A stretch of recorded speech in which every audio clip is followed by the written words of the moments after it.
Hello. Hey, y'all. Hey, what's going on? Happy Tuesday to everyone. Let's see who we've got in here. Heather, whatever. Hello.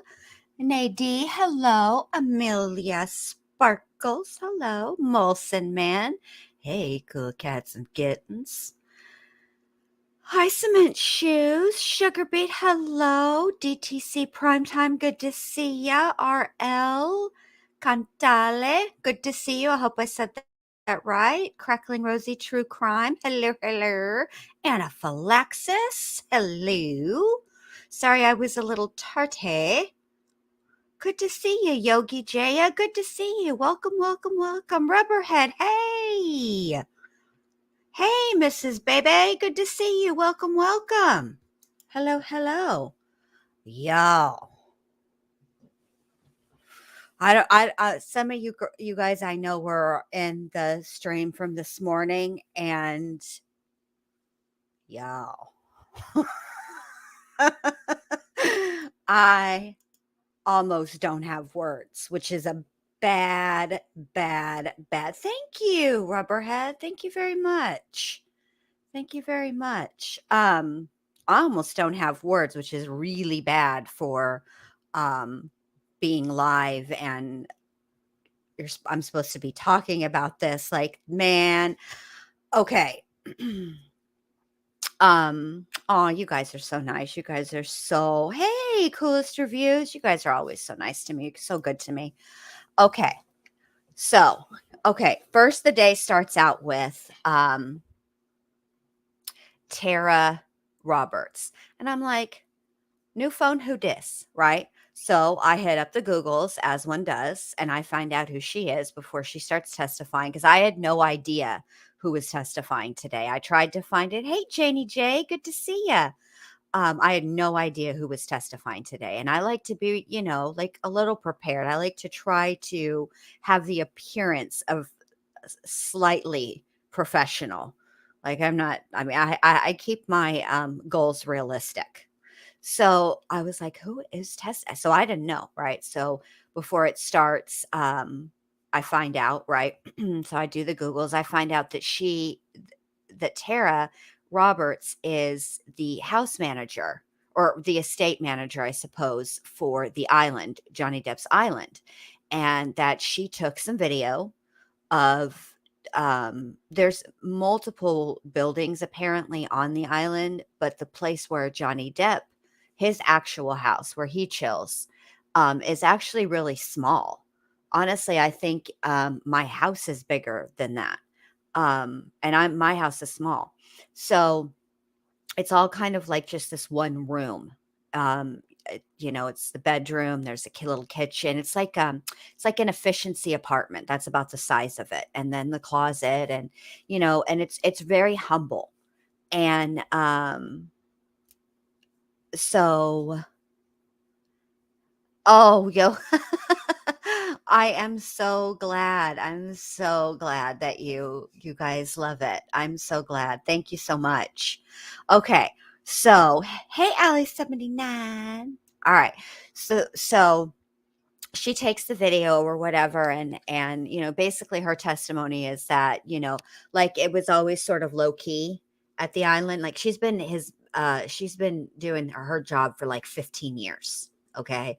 So, I guess that puts her during the Vanessa Paradis marriage time, right? But she's like, Johnny Depp's pretty low key. Yeah, she's seen him drunk a few times. He drinks sometimes, but she also said, he goes long periods of time where he doesn't drink, yada yada yada, right? Okay. And then she starts talking about basically that, when Amber Heard rhymes on the scene, that things got extra.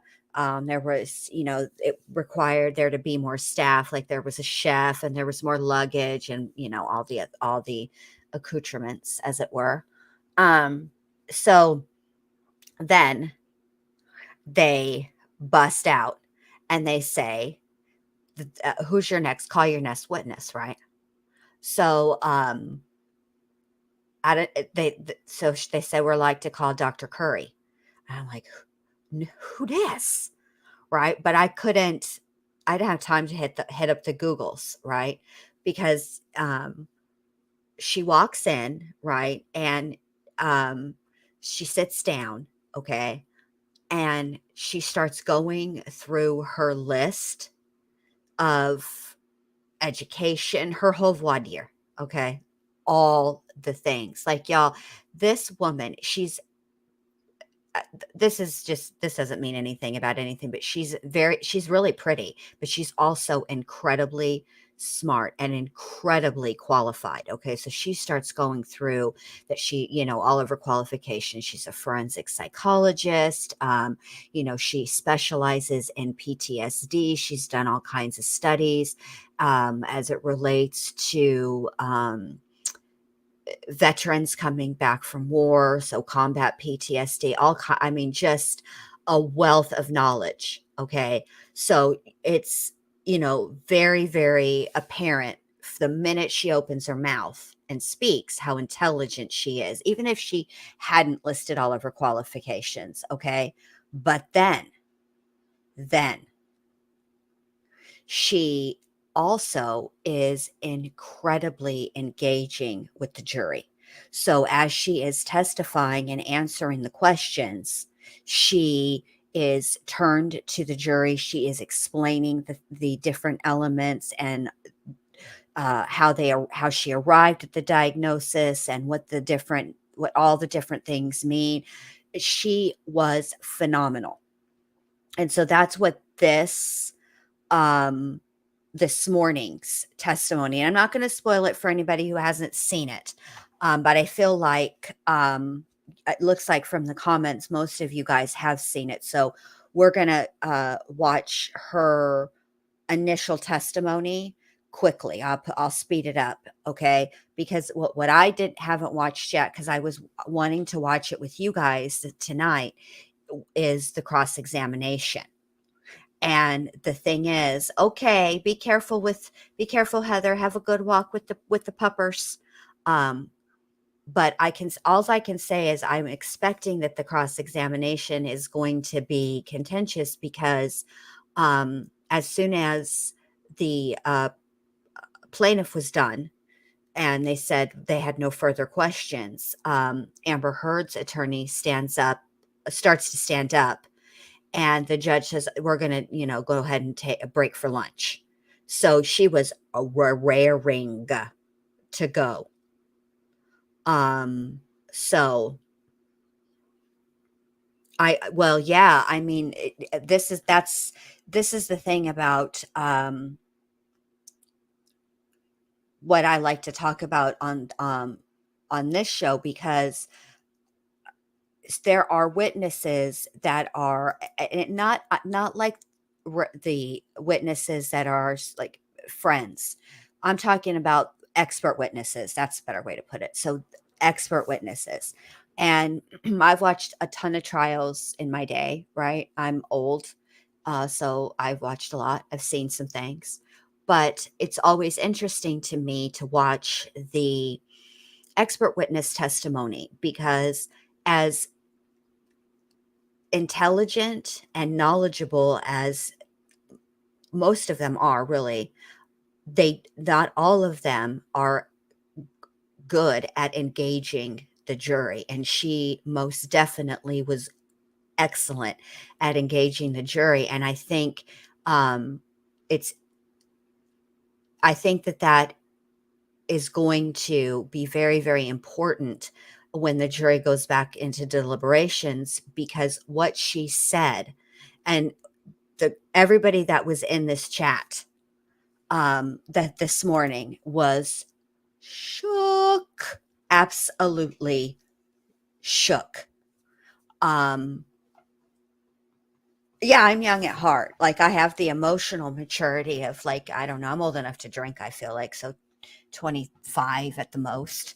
On a good day. On a bad day, I'm like a petulant 16-year-old. Hey, Vincent's missing here. Good to see you. So, yeah, yeah, I was just blown away. So let me get to it for you guys so we can get this show on the road. and get to watching because I was shook. It's not that, okay, I wasn't surprised by some of it, obviously, but some of it I was like, you'll see. You'll see. I don't want to spoil it too much. Oh, but while I'm not spoiling things, just on an off note, you guys know how much I love movies and I'm always checking movies out, yada, yada, yada. Right. Well, so The Batman is on HBO Max. Y'all got to go watch. It is very, very good. Now, I'm not going to lie. I was very, very worried. I had some concerns about Robert Pattinson playing Batman, but he did an amazing job. He really did. It's a really good. Everybody that's in the movie did amazing, and it's darker than than I was.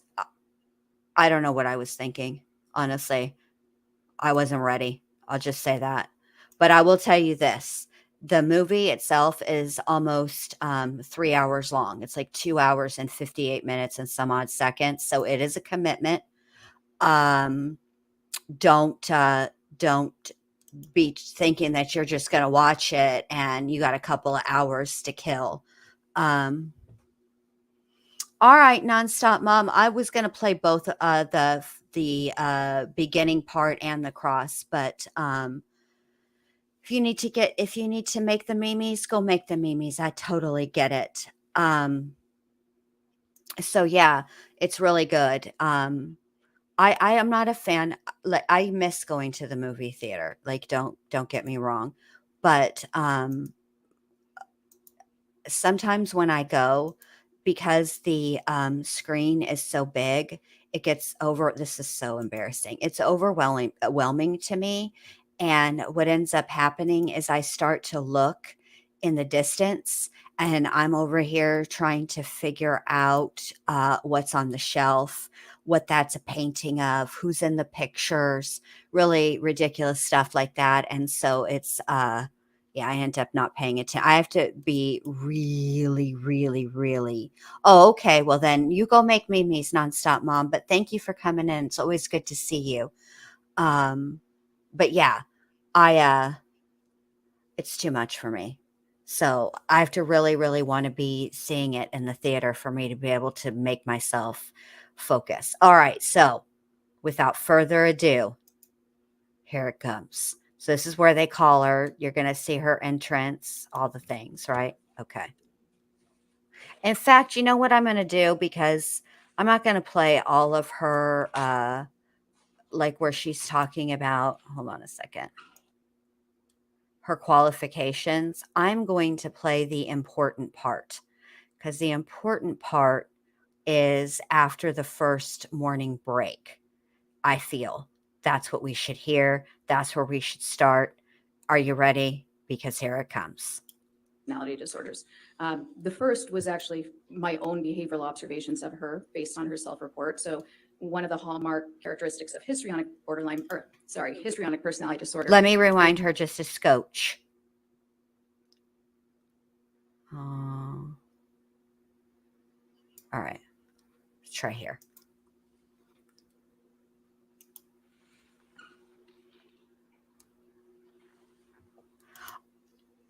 You're absolutely right. Vincent's missing ear. And because they had done that, that is what I had sort of prepared myself for. Hey, Jeanette. So when they took advantage, when they showed that the way it should be shown, in my opinion, I wasn't ready. But they did so good. All right, here we go. Some of the factors that you considered in determining that Ms. Heard suffers from personality disorders. And one of them, I think the last one you said before you left, was self-report. What do you mean by that? So the self-report would be things that Ms. Heard indicated to me specifically. So there were a couple of characteristics that she noted in her self-report that were consistent with these personality disorders.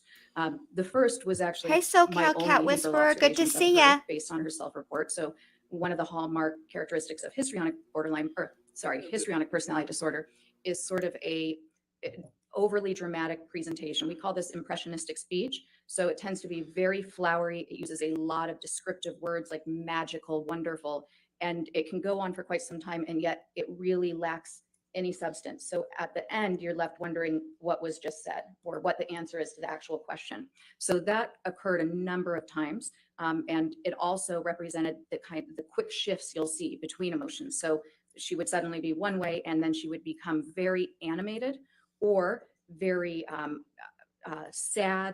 And when people are displaying these emotions with this personality disorder, there's a sense of shallowness to it. People who are observing them will feel like it's almost play acting, and they might not be able to put their finger on it. But part of it is because of the rapidness with which the person can switch emotions, and also the lack of substance. They don't really refer to, I feel this way. They might describe emotions, they might describe events, but very rarely, and Ms. Heard did not say, I feel vulnerable. She never really indicated a vulnerable feeling of her own.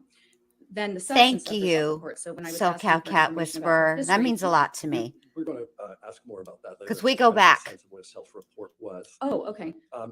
What psychological tests did you perform? Okay, so psychological tests, I'll just go in order. So first of all, I asked her a couple questions from something called the mini mental status exam. That's really just a fancy way of saying that I wanted to make sure that she was alert and oriented to, we call it person, place, and time. That means she knew who she was, she knew who I was, she knew where we were, and she knew the date. That way I can ensure that she's able to participate in the evaluation and understand what's happening. I then administered something called the Minnesota Multiphasic Personality Inventory 2. The 2 means that it's the second edition. And this is something we call an objective measure. So it asks 567 questions, more statements, and the person either agrees or disagrees with them, how much the statement represents them. And this test has been around since 1943. There are more than 10,000 studies showing that it is appropriate for determining somebody's personality traits. It measures all of those things I sort of mentioned, how a person thinks, feels, and behaves in multiple different aspects of their lives. It also measures very accurately any signs of mental illness or dysfunction. And the reason I also really like this test, whenever you're using a test for an evaluation that's going to be used in a forensic setting, people have a lot of incentive to present themselves in a way that's going to benefit their case. Thank you. And they may want to look like they're sicker than they really I are. adore They may you. want to look much healthier than they really are. And some of those incentives, they may not even realize that they're intending to do that. So it can be conscious or unconscious, but you really need to have a test that can check for that. And the MMPI-2 has a set of validity scales, we call them. These are scales that measure really the truthfulness and accuracy with which a person is approaching the test. I have some And thoughts these on These this, scales on this particular test have but I been want you so guys to hear well-researched this, and I'll over be many quiet, decades and then that I they've become will, very nuanced, and they can tell us a lot about I'll if speak. somebody's, for instance, exaggerating. Are they elevating one of the scales that shows that they're exaggerating on purpose? Are they exaggerating in a manner that's more like a cry for help? Are they exaggerating in a manner that's clever and sophisticated or more obvious? And then the same exact thing goes for trying to minimize symptoms. We have a number of scales that can show us all the different, if somebody's trying to say they're the most wonderful person on earth, or if they're just trying to deny problems. And if they're doing that again in a I very love clever way it. Get or your more of an obvious way. education. So that test was my Absolutely. choice for this case. There's one other reason I'd like to add, is that part of my evaluation was, one of the reasons was to assess whether Ms. Heard has post-traumatic stress disorder, which I told you about earlier, as a result of the incidents that she's alleged occurred by Mr. Depp. And Hold on before that's we a go really tough farther. I just want disorder to say to find something really quick. Okay, just real quick. So as she's giving this portion of the testimony, this is not the time you want to like be looking away from your screen. Okay, because I can't remember exactly when it is, but when you see it, you'll know. Okay. All right. Oh, let me I have to push play. All right, here we go. out if somebody's faking it or not. It's one of the most easily faked disorders. Most of us know what it feels like to feel anxious. And a lot of people have seen war movies and movies that depict somebody having PTSD. In fact, some research has shown that if you give someone a diagnostic checklist and said, show that you have PTSD, they can do it 96% of the time, just someone on the street. So you really need a test that's very sensitive to that. And the MMPI-2 has been shown in multiple studies to be excellent at detecting those attempts.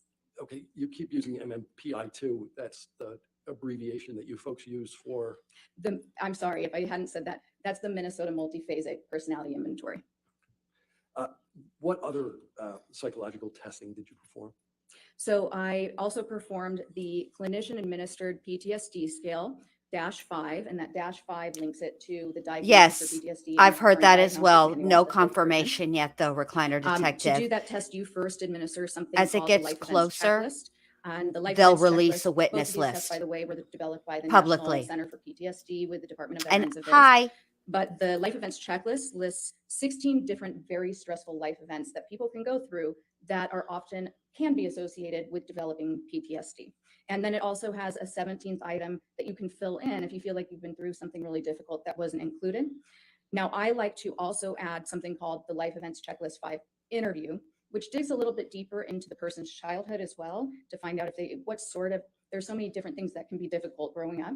And also, it's very important that you have the person determine which of the events they've listed. Let's say they have a number of different types of traumas. Which one do they feel like was the most traumatic for them? Which one still causes them to feel distressed when they talk about it? And sometimes they can't just identify one. And then that leads to your next decision. So if they have multiple different similar types of events, like seeing combat, then you might use that as the worst one, the multiple similar. So that looks like you describe an anchor, we call it, to do the testing. And we would maybe describe the anchor as the worst of my combat experience. Okay. Now, if somebody had multiple different traumas from different times in their life, like childhood abuse, and then went to combat and had some horrible things happen there, you would do the clinician-administered PTSD scale test, the one that comes after. You do one for the childhood event and a separate one for the adulthood event. Does this clinician-administered PTSD scale have a handy abbreviation? It does. We'll call it a CAPS 5. That's actually what it goes by. Okay. How common is the use of the MMPI-2 in your profession? The MMPI-2 is actually the most commonly used assessment worldwide by mental health professionals and in forensic settings for the court. Why'd you use it? I used it for that purpose and for its excellent validity in those settings across genders, across ethnicities, for different reasons. And when I keep saying validity, by the way, what I mean is accuracy, and I'll try to work that in, but then also for detecting the accuracy with which a person reports PTSD. Okay. Is that scaled in some way? I'm sorry, what was that? Does that make use of a scale in some way? The MMPI-2, do you mean specifically for PTSD? Yes. There's actually a combination of scales you want to look for. You would never make the diagnosis just based on one scale alone, or even on the test alone. You'd integrate other data. How did you administer the MMPI-2 to Ms. Hurd? I provided her the test on an iPad. She essentially had her own little desk area and then an iPad. She hits start, it provides her with the instructions, and then it gives her 567 statements in order. For each one, she taps true or false. What did you learn about Ms. Hurd from the results of the MMPI-2? Quite a bit. I wrote up a 25-page interpretation outline. It has numerous scales. So one of the reasons I like this measure so much is that it can tell you so much about multiple different traits and tendencies and mental issues. One of the primary things I learned was that she had a very sophisticated way of minimizing any personal problems. I also learned that she tends to, well, there were a number of characteristics that were consistent with the eventual diagnoses, but some of the primary characteristics, and I'm going to try to condense 25 pages here, were essentially externalization of blame, tending to have a lot of inner hostility that is attempted to be controlled, a tendency to be very self-righteous, but to also deny that self-righteousness and to judge others critically against these sort of high standards for moral value, but also to deny doing that, essentially to claim that one is very non-judgmental and accepting, and yet very full of rage, really. And these aren't facts, but her scores essentially correlated. So they were consistent with other people who obtained these scores who have been shown through many studies to have these very specific traits. So externalization of blame, a lot of inner anger and hostility. Sometimes that anger among these groups with similar scores, these people might have that anger kind of explode out at times. They tend to be very passive aggressive. They may be self-indulgent, very self-centered. They could use manipulation tactics to try to get their needs met, very needy of attention, acceptance, approval. They tend to distance people who are close to them. Initially, they may seem very charming. They're very socially sophisticated, actually. That was a major component on there. They have a capacity to kind of offer some of their faults, but in a way, but only the ones that people think of lightly and can all relate to. And so they can present as very fair and balanced, but in actuality, they really might be very judgmental of others and unaware of problems in their behavior and their thinking. So after you provide the examination via the iPad, what do you do? So once they've completed the test, you can have it scored by the computer immediately. It's a very, very complex test to interpret, but right away you get a list of what's called critical items. And these are just a couple of the items, the statements that are presented that are more clearly symptom-based. And I always follow up with the examinee. Some of these might have to do with suicide. Some of them might have to do with other symptoms that you just like to get a little bit more information on, because sometimes an examinee might tell you they're completely fine when you're doing your interview with them and that they have no symptoms. And then when they take the test, it says that they're having trouble sleeping, or they struggle with nausea all the time, or they feel very anxious. And so you want to follow up on that. Okay. What's a code type? A code type, let me think of how to explain this very, very simply. So the main scales, and I keep referring to scales, these are just the main scores that come up on this test. We can refer to them as codes.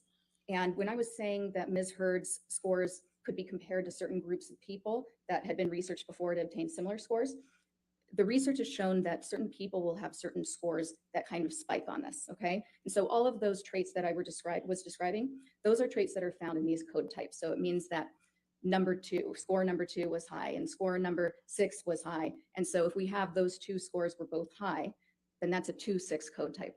And these code types. What code type was Ms. Heard? Ms. Heard had the clearest code type was 3-6, but then she also had some other code types that were less significant. What characteristics are associated with a 3-6 code type? So a 3-6 code type, a lot of that anger is expressed in this code type. There can be actually a lot of cruelty, usually with people who are less powerful. Actually, when you see this code type, you want to, if you can, to follow up with subordinates, coworkers, people who may have observed their behavior more closely. The 3-6 code type is very concerned with their image, very attention-seeking, very prone to externalizing blame to a point where it's unclear whether they can even admit to themselves that they do have responsibility in certain areas. A lot of suppressed and denied anger, but the anger is very present, will explode out, and a lot of issues in their close relationships. How does Ms. Heard's code type fit in with your overall opinion as to personality disorders?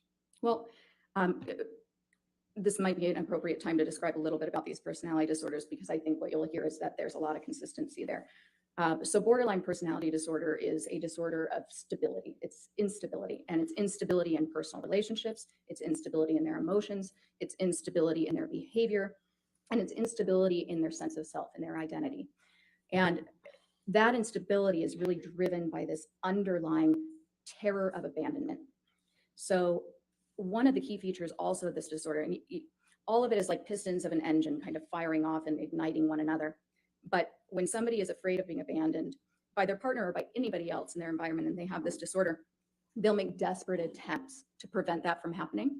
And those desperate attempts could be physical aggression, it could be threatening, it could be harming themselves. But these are behaviors that are usually very extreme and very concerning to the people around them. So I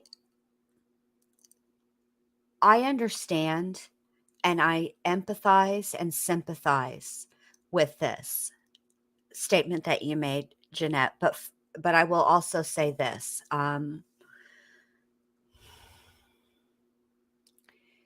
There comes a point in an argument, a discussion, where it becomes unproductive. It's going in circles. The issues are not getting resolved. And I feel that sometimes, most times, if not all times, a little distance even if it's just brief, just a separation of rooms is, oh, thank you, SoCal Cat Whisper. Welcome to the 11 billion club. So I think that a lot of times, most times, if not all the time, it's distance is a good idea. Sometimes you need to be away and just to for both parties to sort of get it to, self-soothe and sort of come back to center so that the discussion can then be productive again. I used to, when I was younger, I would get frustrated if my husband would be like, I can't talk about this anymore, and walk away. It used to drive me nuts because I used to think, hi, Susie Q, we're not solving anything, right? But as I got older, and really probably in my late 30s, right before I turned 40, I just would, whenever the conversation ceased to be productive, I found myself being the one to say, okay, this is going nowhere. We're not getting anything resolved. Let's just, I'll be back. And yeah, I think continuing to get it, to continue to go at it, and you're going in circles, and it's difficult. Who did I miss coming in? Let me see. I want to say hi. If I missed you coming in, hi, welcome. Sometimes my chat doesn't work so great. I think a little space is necessary. Especially when there's alcohol involved, or anything, or illegal substances, because in my opinion, when I've had a few drinks, the last thing that I want to do is get into like a deep conversation about like trauma or feelings. I'm not comfortable talking about feelings just in general, but when I'm when I'm into the cups, that's the last thing that I want to do, is to engage in a conversation like that. And I think that I think a little space is best. Okay. The part that I wanted you guys to really focus on with Amber is about to come up. It's during this explanation, if I remember correctly. So I'll be quiet and let y'all listen.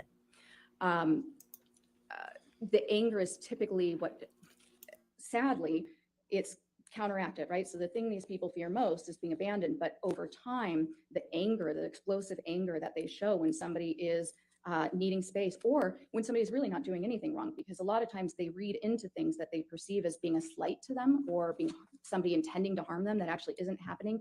They'll exaggerate it, and they'll explode. They'll react in this heightened manner that is just exhausting for their partners. Oftentimes their partners will try to make them happy at first and really allow themselves to be a punching bag, thinking that they can somehow solve this problem, that somehow they can make this better. And eventually it just overwhelms them.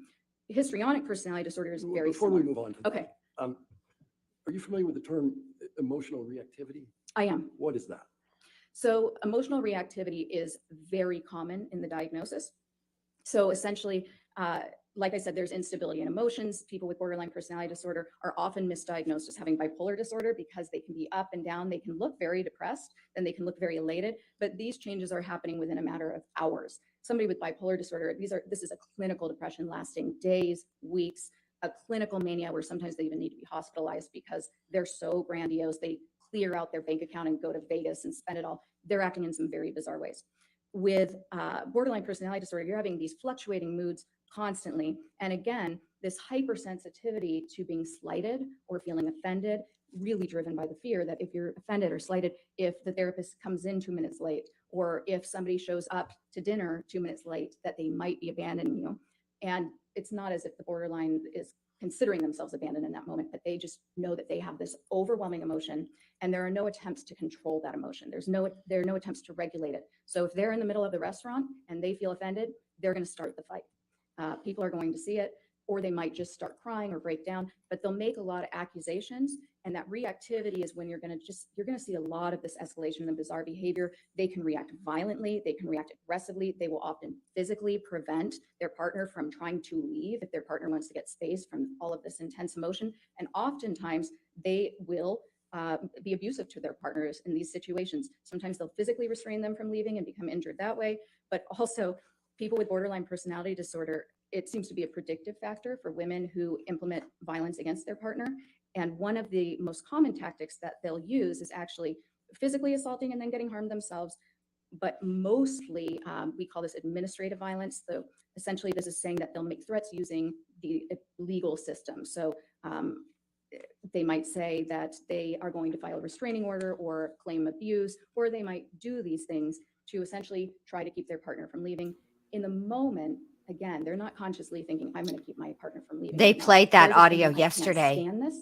I hate my partner. They went Nadine. from idealizing to suddenly devaluing because of the hurt, and they'll do anything to express that big emotion of anger. Your Honor, may we approach? All right, yes, sir.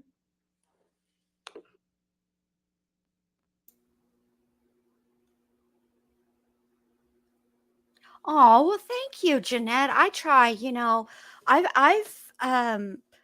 I'm feisty still, but I've mellowed a lot about what I choose to be feisty over in my, now that I'm 40.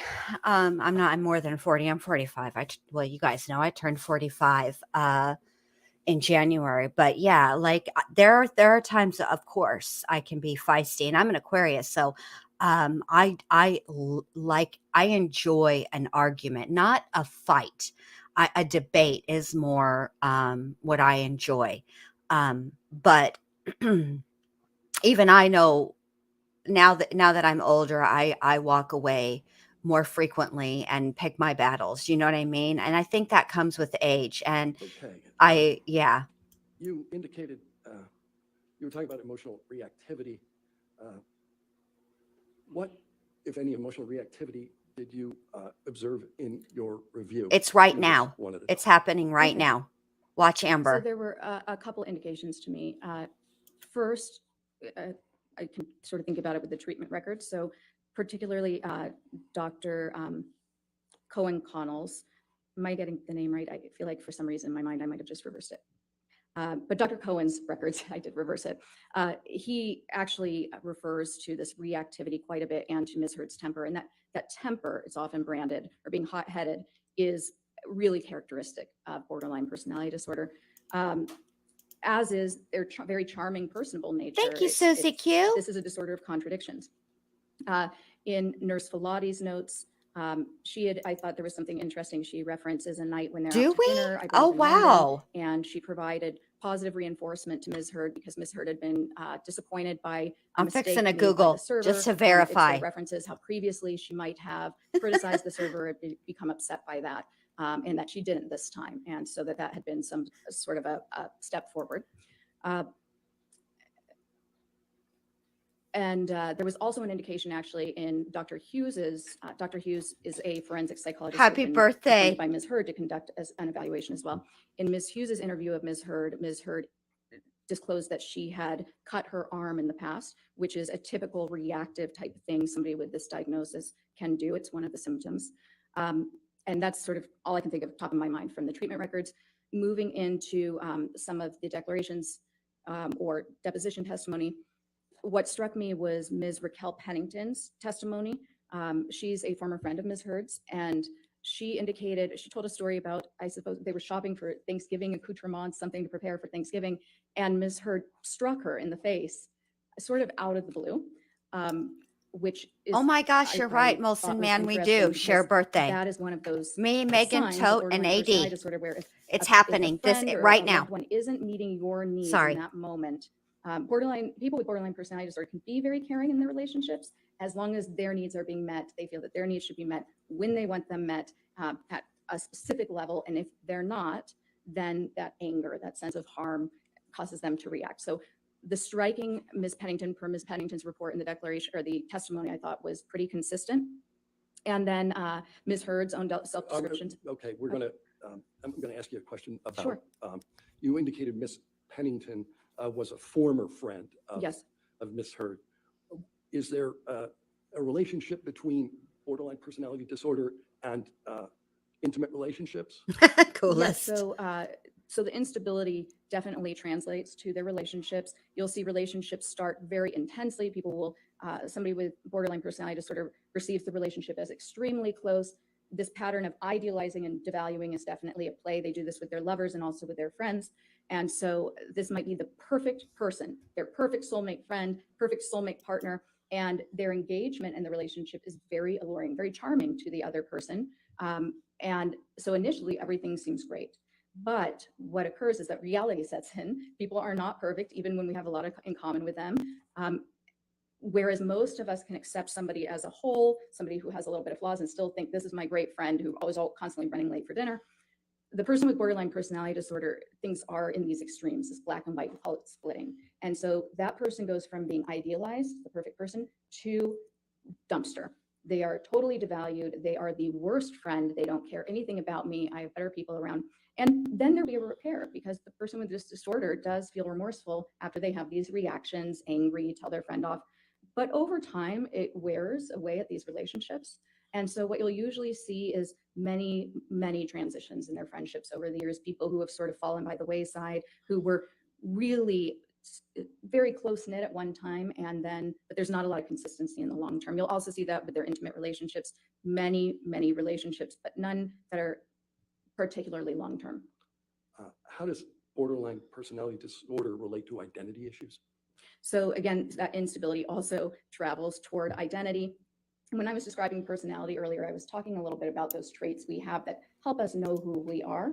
When you have borderline personality disorder, that actually is not something you understand. So I don't know if you guys people caught with it, this disorder but when actually she was take on the explaining identity of the people they're spending time about with. the And restaurant and it's this very understandable to reactive, not know who how you are. Some people with this disorder emotionally just reactive feel people with emptiness borderline when they and feel histrionic like an abandoned personality because order now can they don't be. know who they are in the The world. camera And so panned somebody with this over disorder to is going through that Amber, initial and attachment phase with new people she and is idealizing them. writing They often just take on the furiously. identities of those people. So they might Um, mimic them in a lot of ways. They might mimic the way they dress, their and interests, what I the way find that they talk. interesting about, oh, well, And I for want you to this hear this part. reason, Hold the on. people around somebody with this disorder kind of from the outside may feel like, wait, I thought you were this way. Now you're advocating for this, and this is your new main interest in life, or the thing you're throwing yourself into all completely. Music tastes might change, hobbies will change, the way they dress. Okay. In addition to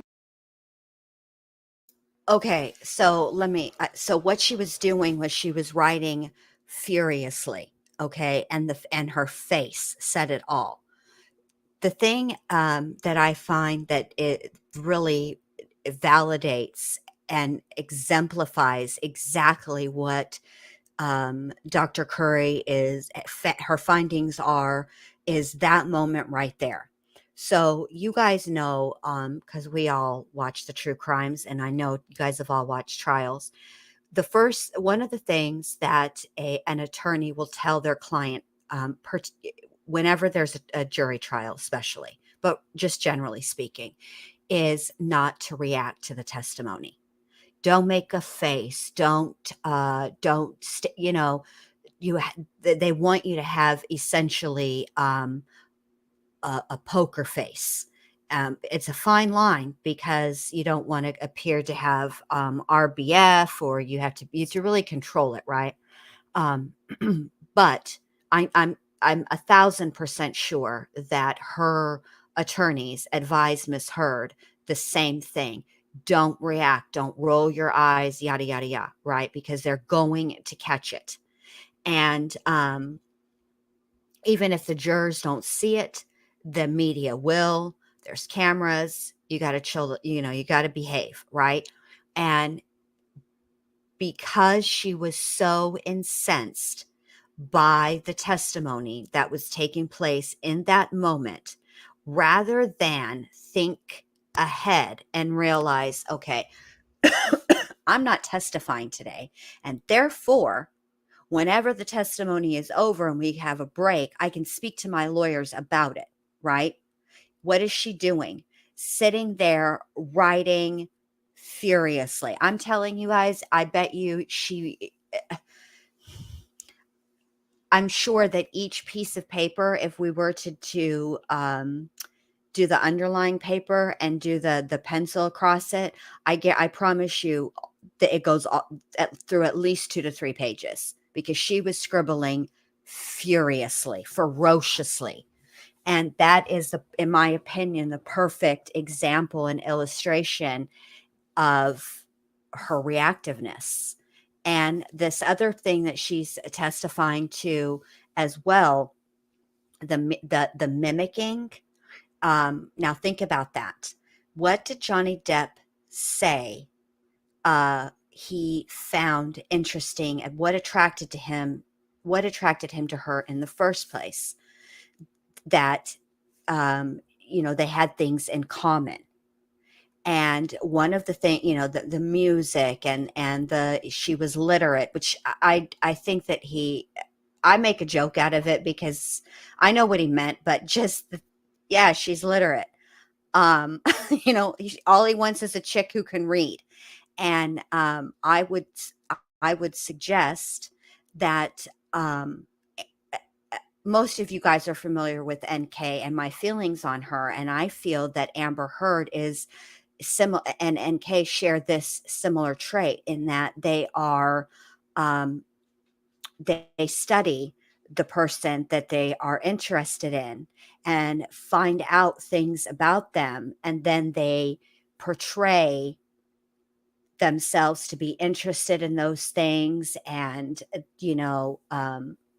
I feel that's what she did. And I also feel that she used I think that she talked to Johnny Depp about his childhood, and I think that she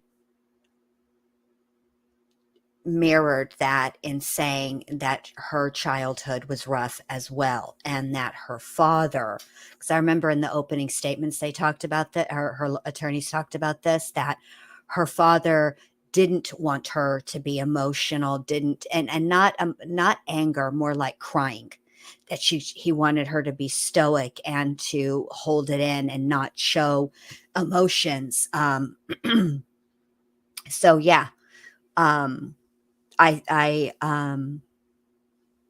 that's all I want to say. Okay, so let you guys finish listening to this because it's really good stuff. Borderline personality disorder. I understand that you diagnosed another personality disorder. What's that? So histrionic personality disorder, and these are really two sides of the same coin. They belong to the same cluster. We call these clusters. It's a way to organize personality disorders in that DSM. And this cluster is described as the personality disorders that are dramatic. Hey, erratic, Christine, good to and see you, babe. emotional. Okay, so unpredictable, but really having to do with emotions and relationships. They're very similar.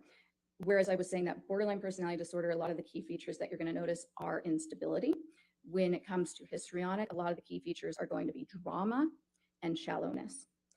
Similarly, with borderline personality disorder, there's this underlying drive of avoiding abandonment. With histrionic personality disorder, that underlying drive is to always be the center of attention. Because if you don't have that attention on you, it feels similarly to borderline personality disorder. You feel pretty empty, like you don't have that sense of being or value. Okay. So whereas borderline personality disorder might have more of the visible reactivity if somebody seems to be leaving, with histrionic personality disorder, what you're going to see is extreme discomfort with not being the center of attention, extreme efforts to be the center of attention. And when they feel that they're not the center of attention, you will see some strange things, making up stories to try to get attention, often taking on a victim or princess role. Those two roles in particular are pretty consistent, seeking caretaking. Borderline personality disorder is similar because with borderline personality disorder, these shifts of identity and the splitting, you might see somebody go from being, in the DSM, it describes it as a needy supplicant of help, seeking the perfect caretaker, to suddenly being the avenger against injustice or thinking that their partner is a terrible person. With histrionic, what you'll see is somebody who wants to be the center of attention, has sort of that impressionistic speech, very flowery, very enthusiastic, but nothing's really being said. The moment your attention wears away because they're so demanding for attention, that's when they might take the victim role or the princess role and even make up stories. Sometimes those stories are to bolster the victim role. Sometimes those stories are just to make them look more interesting or accomplished in their mind so that they can get respect and attention that way. Is there a relation between histrionic personality disorder and attractiveness?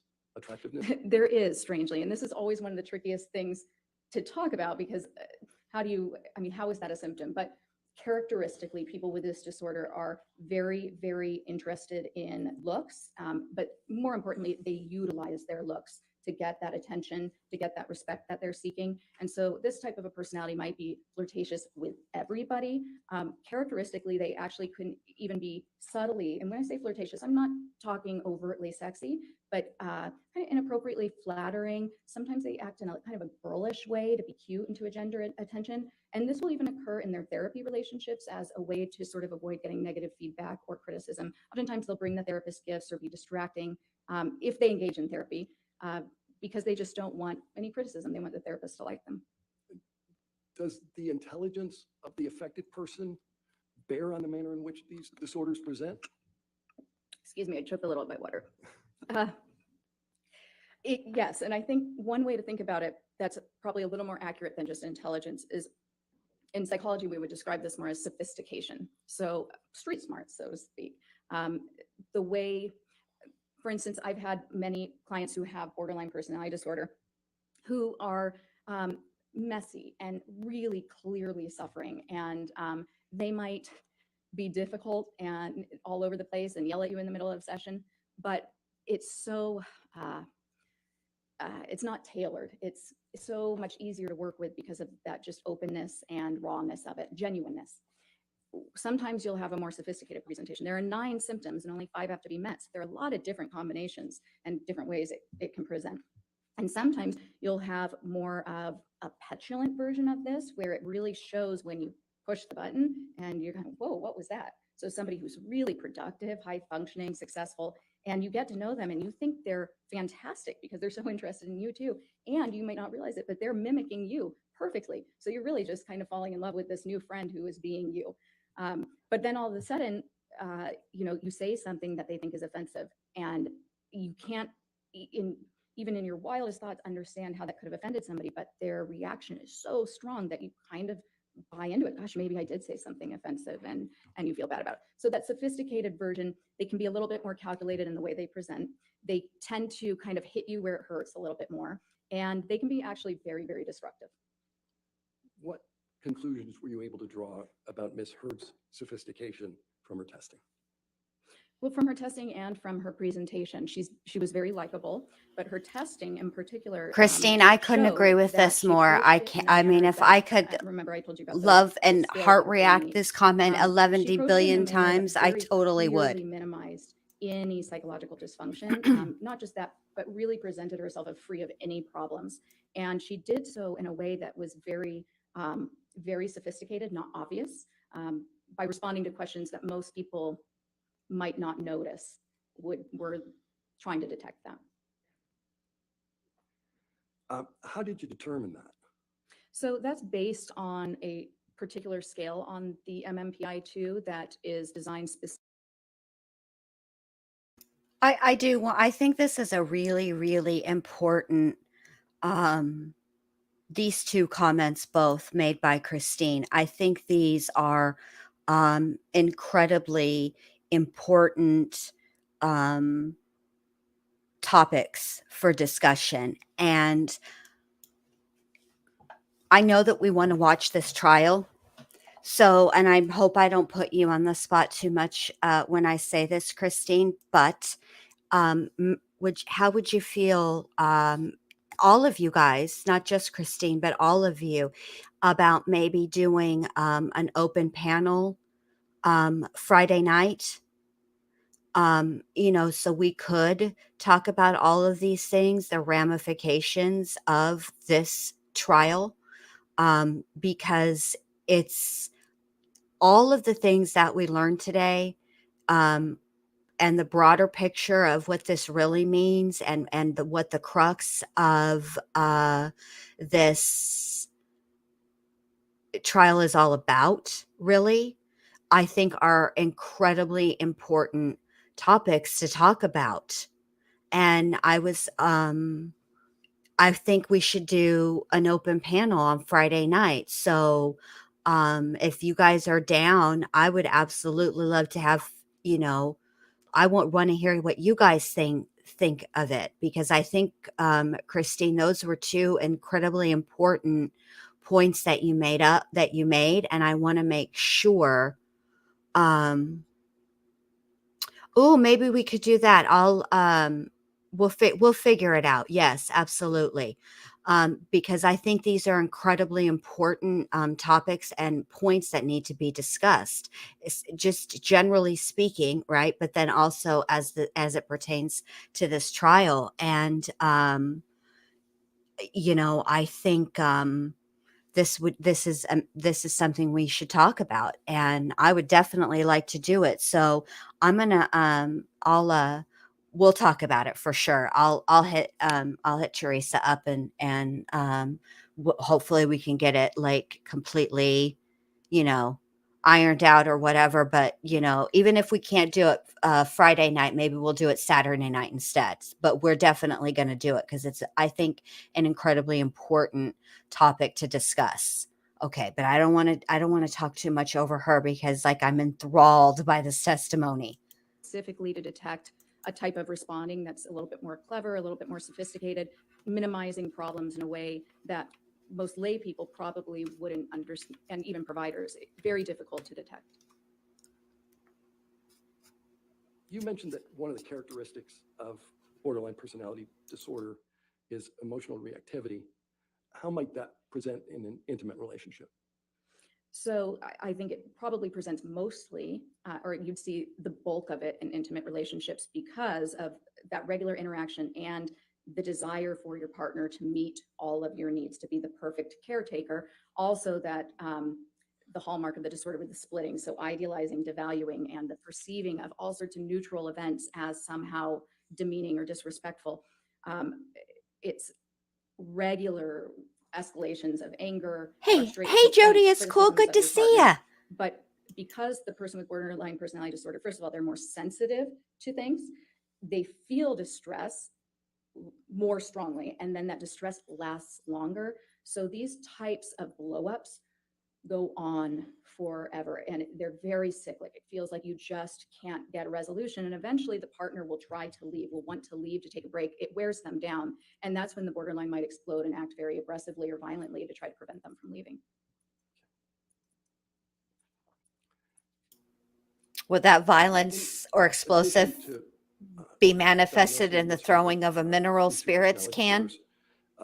Did you form another opinion about Ms. Heard's mental status? Yes. So, there. Go ahead. If the answer to that is yes, I'm going to now ask. Okay. What Yes, was that? I did. Okay. What is it?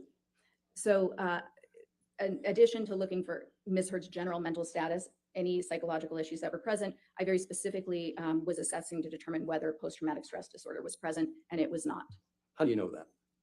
So first of all, from multiple information sources, right? So I was integrating the interview, my review of the data, the case records, other people's testimony, her treatment records.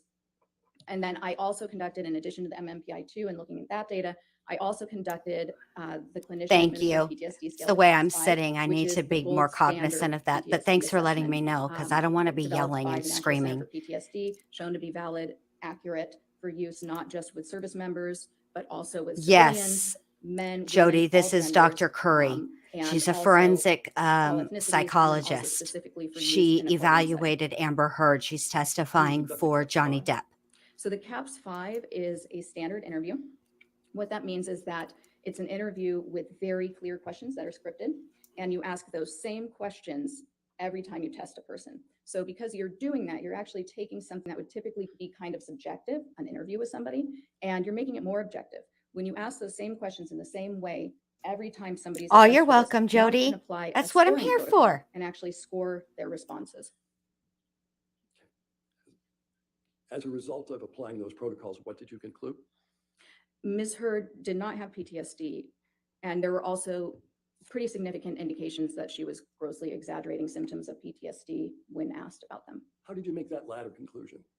So one of the strengths of this test, as I mentioned, the important thing about any test used when you're doing an evaluation in forensics is to make sure that the person is responding accurately. And this test does that by not just asking people whether they have a symptom, but asking follow-up questions that draw out very detailed accounts of every single symptom of PTSD.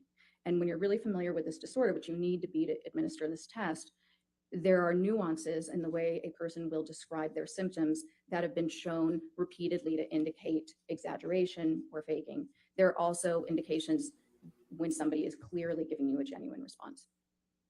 Okay. What, if any, symptoms of PTSD did you observe in Ms. Heard?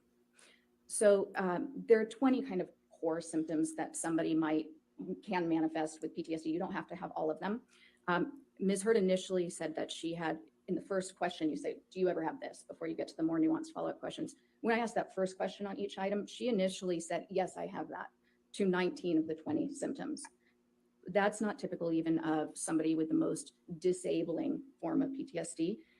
When we eventually sort of dialed it down, she had 3 remaining symptoms.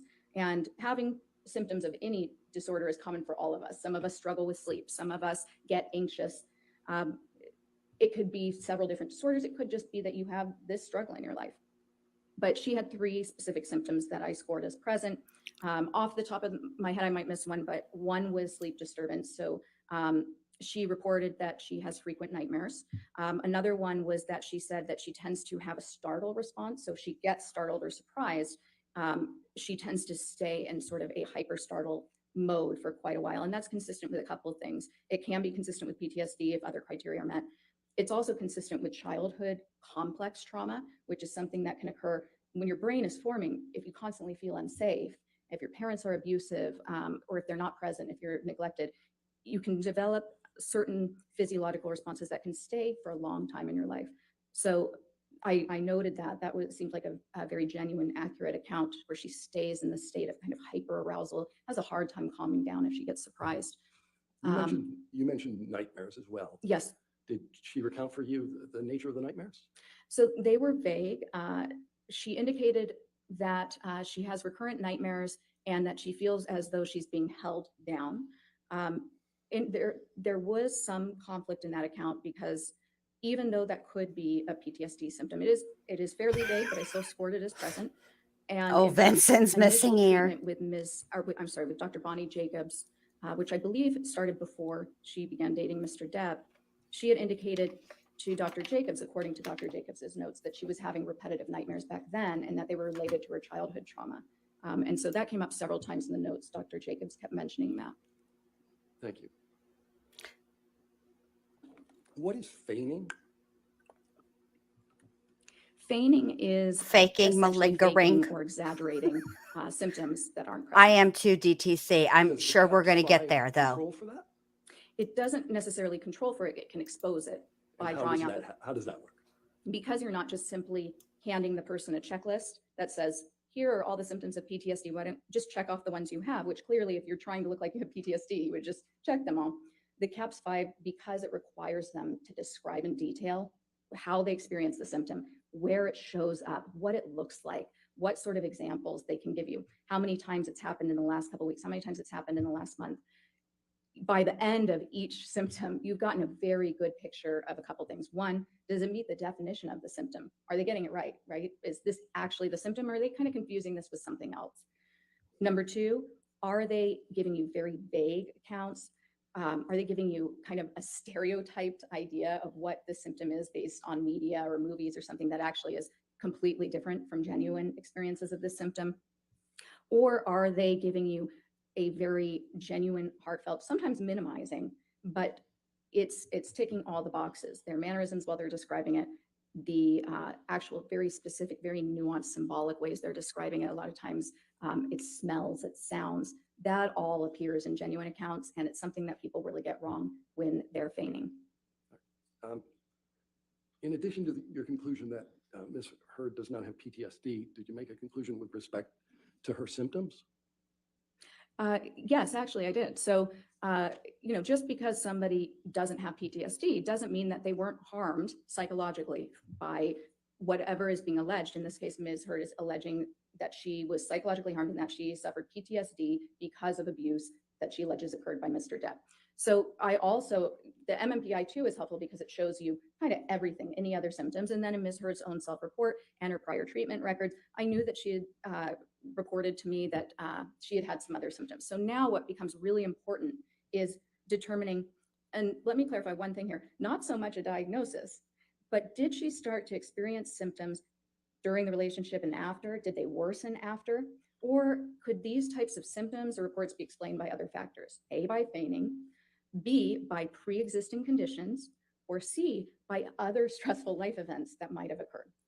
So the main symptoms that I was looking at didn't meet criteria for PTSD, right? There was also, substantial evidence of this sort of emotional dysregulation, emotional disorganization, the shallowness, the dramatic affect. Now, when you have a lot of childhood trauma, you can actually have some similar type presentation in adulthood.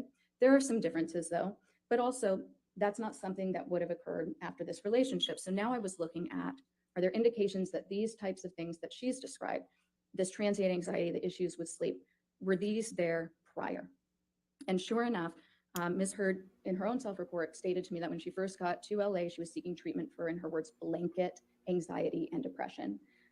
She also reported that Agreed, she was Molson taking medications man. in general, none of them were helpful. That's actually very typical of borderline personality disorder. Medications typically aren't very helpful for somebody with a disorder. They really need an intensive, lifelong type of therapy, which is not necessarily as relevant to this. But interestingly, also, people with borderline personality disorder often respond really positively to stimulant medications that are given for ADD or ADHD.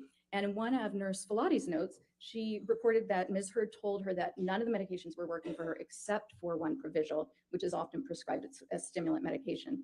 And I just thought that was interesting and sort of consistent with more of these lifelong personality disorders that aren't necessarily caused by a harm by any allegations, but have been there and will remain there typically. The other issue, so the anxiety, she had already indicated that had been there prior, but the form of the anxiety. So looking at Dr. Hughes's testing and then also looking at the scores on the MMPI, when you look at all these little combinations of the scores, you can actually learn a lot about, is the anxiety related to an event, or is this more a person who tends to be an anxious person regardless of what's going on in their life? And somebody might describe them as a worrywart.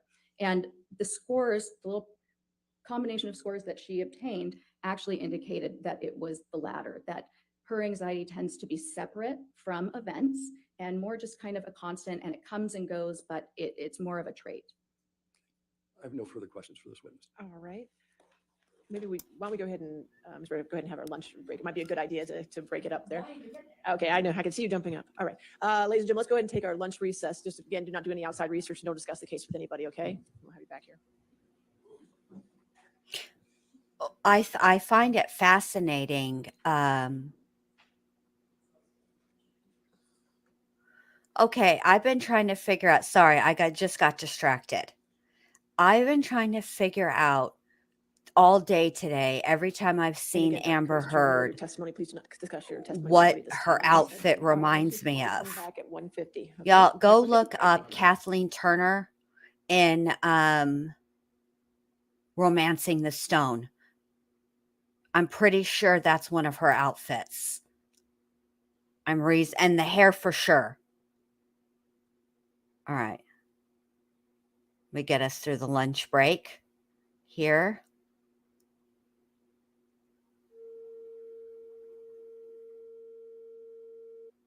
Oh, too far, Jen.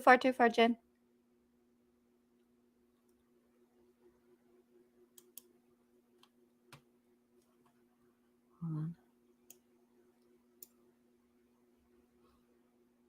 Camille Vasquez? Yes. Okay.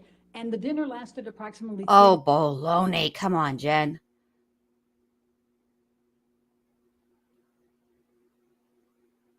Y'all, do you see how this is? Okay, perfect. Now I got it. All right, you have your seats. All right, cross-examination. You can sit down. Oh, yes, that is a hysterical movie. So good. Dr. Curry, you're not board certified, correct? No, I'm not. Not in clinical psychology or in forensic psychology, correct? No, I'm a licensed clinical psychologist. But you're not board certified. No, Okay. And you also have only been practicing approximately 8 years, is that correct? that's not correct. How many years? I've been licensed for 10 years Okay. and I've been practicing for about 15 years. Okay. And that includes what you went through with your different trials in Hawaii and everything else that you testified to, correct? Yes, Okay. Now, you went to Mr. Depp's home for dinner and drinks before you were hired as an expert in this case, correct? that's not quite right. I was interviewed at Mr. Depp's home by his legal team. Dinner was served. You, in attendance with Mr. Depp was Adam Waldman, correct? Yes, Ben Chu, correct? yes, Camille Vasquez? yes, Okay. And the dinner lasted approximately 3 to 4 hours, correct? yes, And it included interview. drinks, correct? yes. Dinner and I believe drinks were served. And this was before you were hired as an expert, correct? Yes, this was an interview so that they could make an informed decision as to whether or not to retain me. And don't you think that's a little odd that you're getting interviewed by Mr. Depp to decide whether you're going to testify adversely against Amber Heard? I was interviewed by the legal team. And Mr. Depp was present. It was his home, correct? Yes, And he was serving dinner and drinks. he was Correct. not serving dinner and drinks. Well, it was at his house at his behest, correct? Yes, it was at his house. Okay. And you were contacted by Camille Vasquez, somebody you knew in the community in February of 2020. Is that correct? I knew of Ms. Vasquez professionally. We live in the same city and I work with many attorneys. And at that time, you not only knew Johnny Depp, you'd seen a number of his TV and movie roles, and you believed he was a good actor, correct? Not correct. I did not know Johnny Depp. I Well, had you knew seen of several of him. his movies. You knew who he was. Yes, Right. And you believed he was a good actor. yes. correct? Okay. And then you provided an expert designation in this case before ever seeing Amber or having an opportunity to review any documents or records. Isn't that correct? I did not provide an expert designation. That's an attorney thing. My opinions are contained in my report. Let's pull up plaintiff's exhibit 884, please.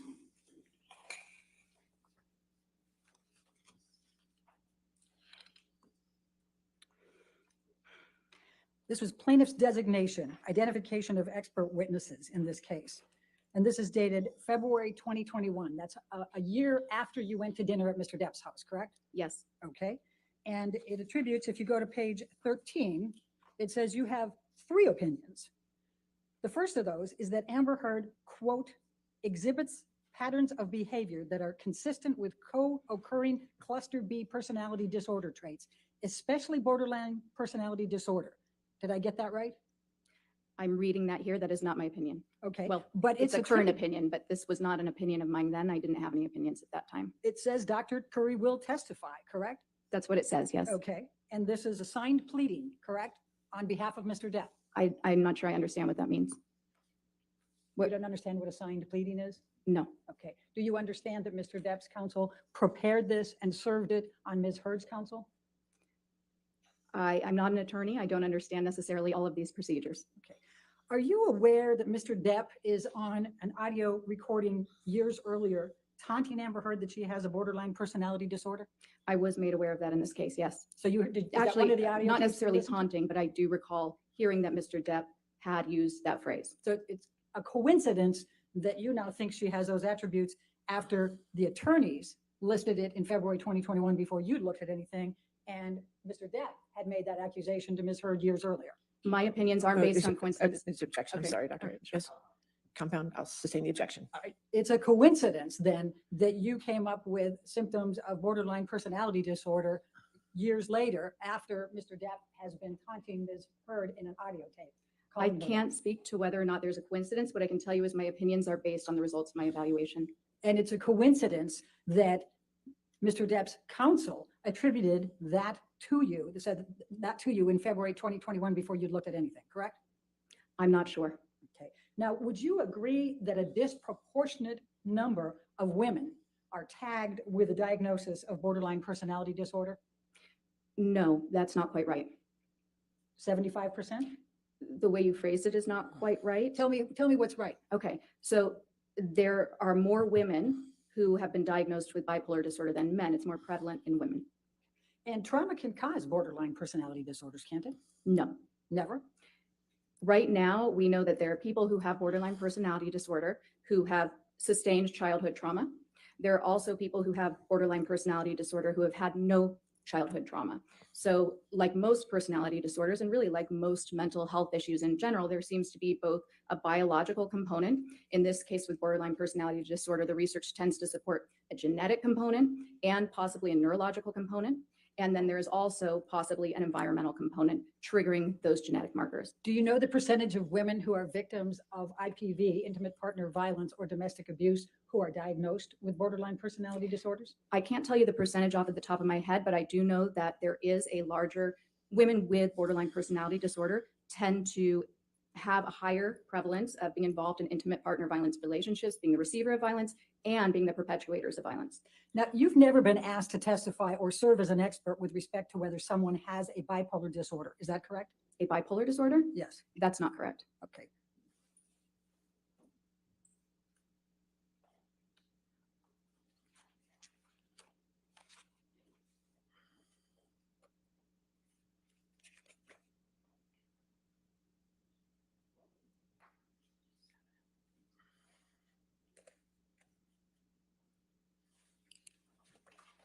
Bear with me. Yes, ma'am.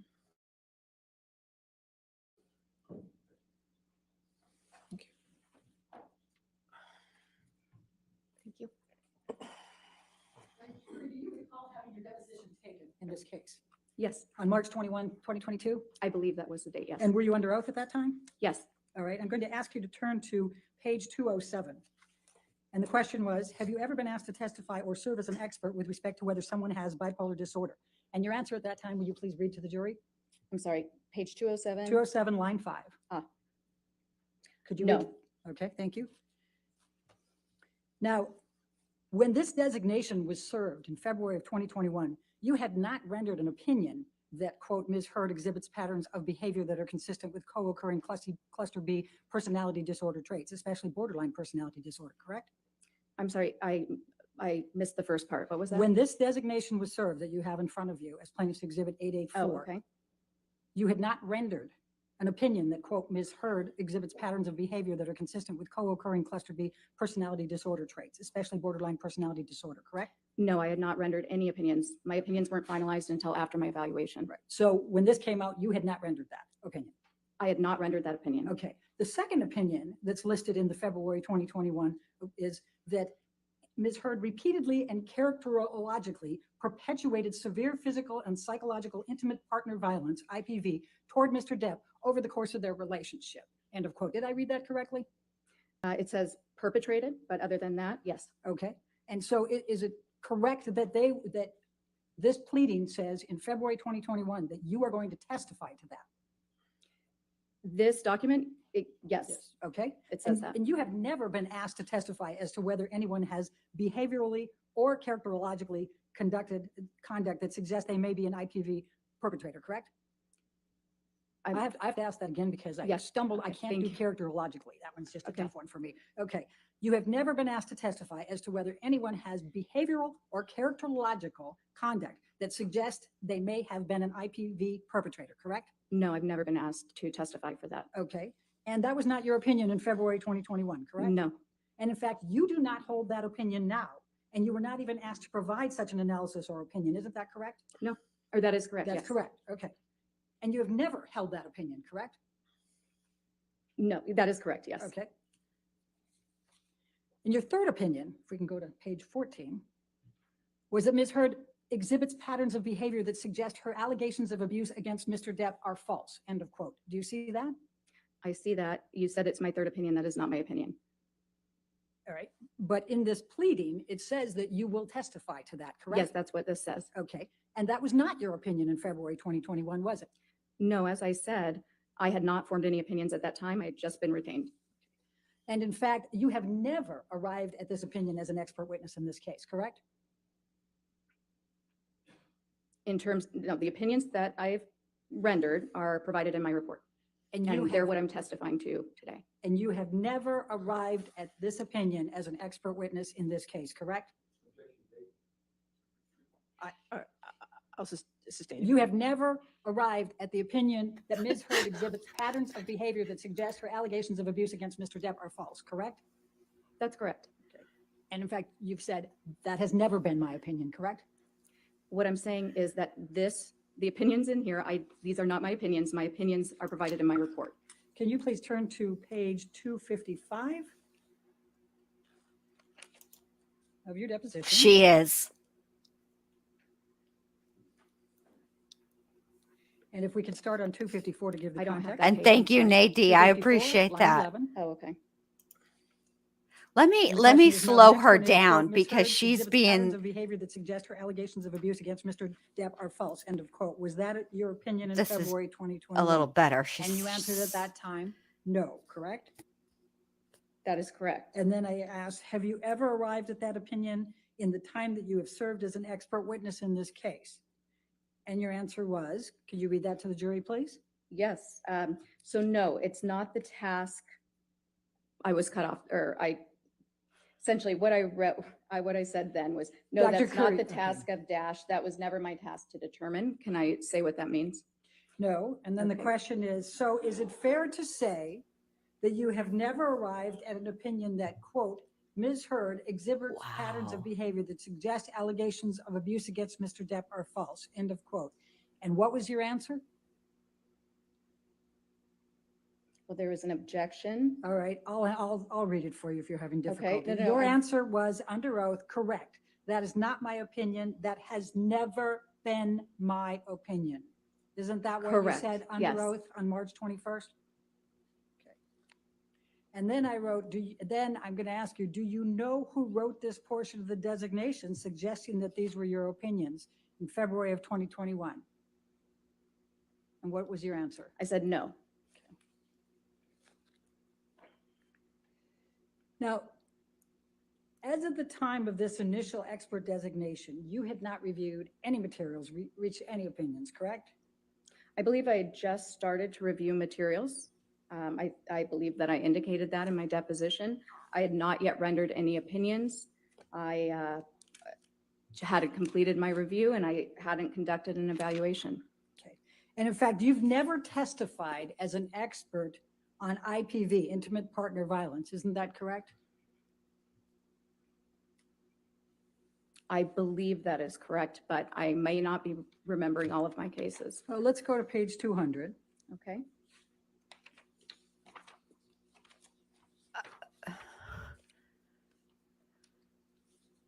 Line 17. My Juries question don't was, have like you stuff ever like this, testified as an actually. expert on IPV? And your answer under oath then at line 22 was what? Oh, gosh, let me catch up. Line 22.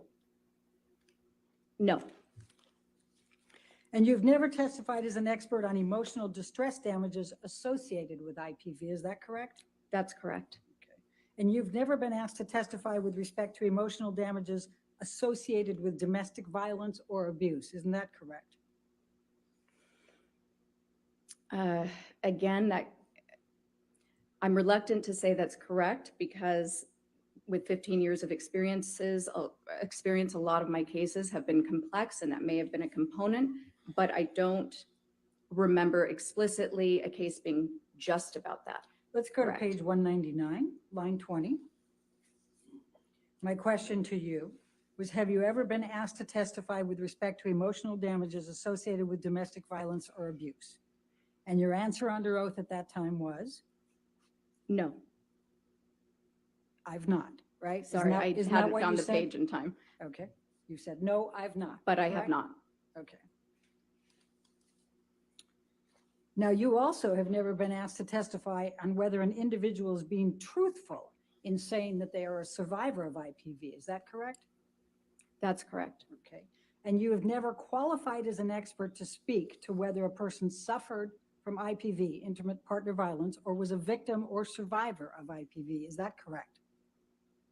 That's outside the task of a psychologist to determine whether an event occurred. We assess behavior, we assess mental status, we don't detect crimes. So you have not been asked to testify to that, correct? It's not something that occurs, so no, I have not. And you were not ultimately asked to provide any opinions on that, correct? No, I was not. Okay. Now, you did not disclose in any of the designations or your report that you had met with and had dinner and drinks with Mr. Depp, did you? I'm sorry, can you repeat that one more time? Yes, That you did confused not me. disclose in any of the designations or in your report that you had dinner and drinks with Mr. Depp, correct?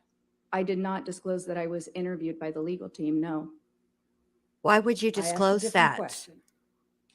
Are you trying to resist that you didn't have dinner with Mr. Depp and drinks? I'm not trying to resist that, but it's not quite right. You What did you're have dinner with stating. Mr. Depp, did you not? I did, with And you his had legal drinks team with and Mr. Mr. Depp, Depp. did you not? And what? You had drinks with Mr. Depp, did you not? Drinks were served. This was over 2 years ago. I may have had a drink with dinner, yes, In fact, you thought you had a mule something, right?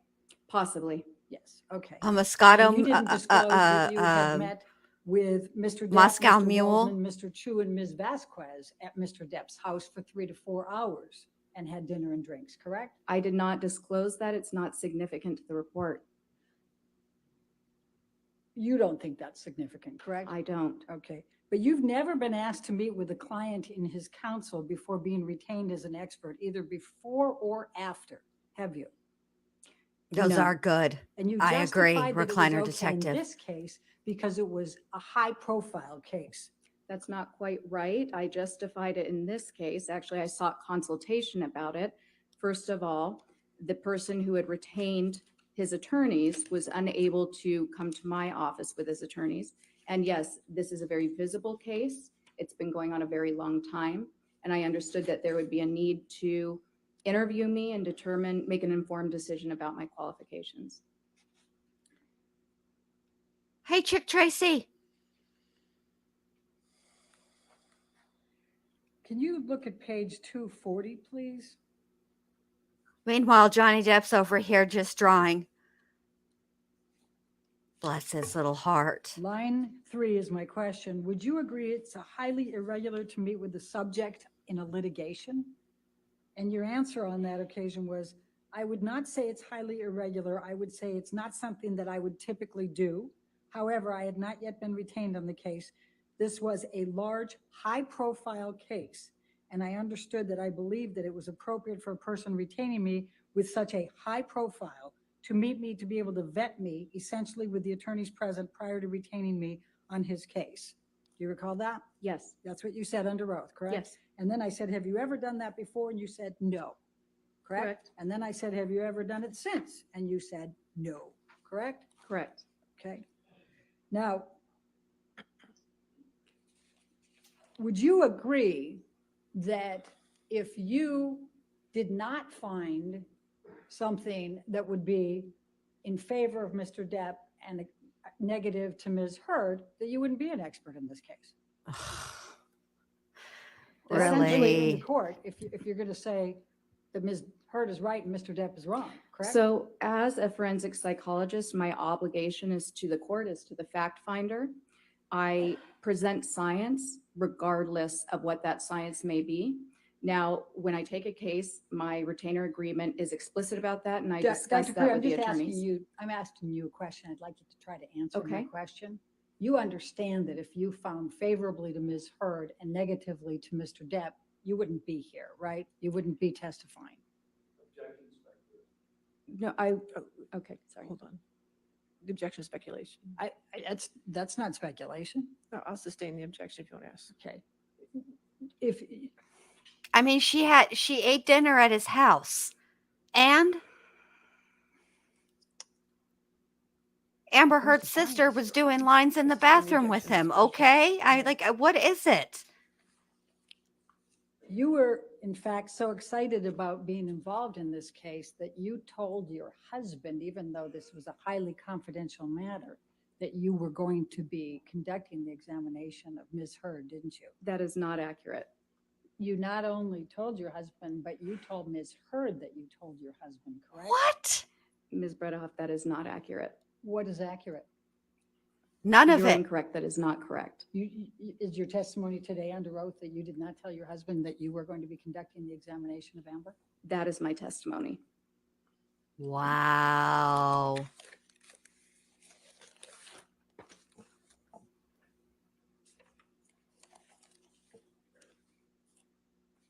on, lady. You knew you were going to ask this question.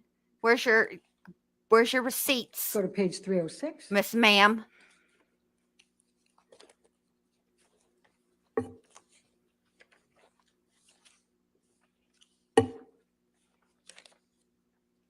We're going to get through this together, y'all. We're all here for each other at the ward.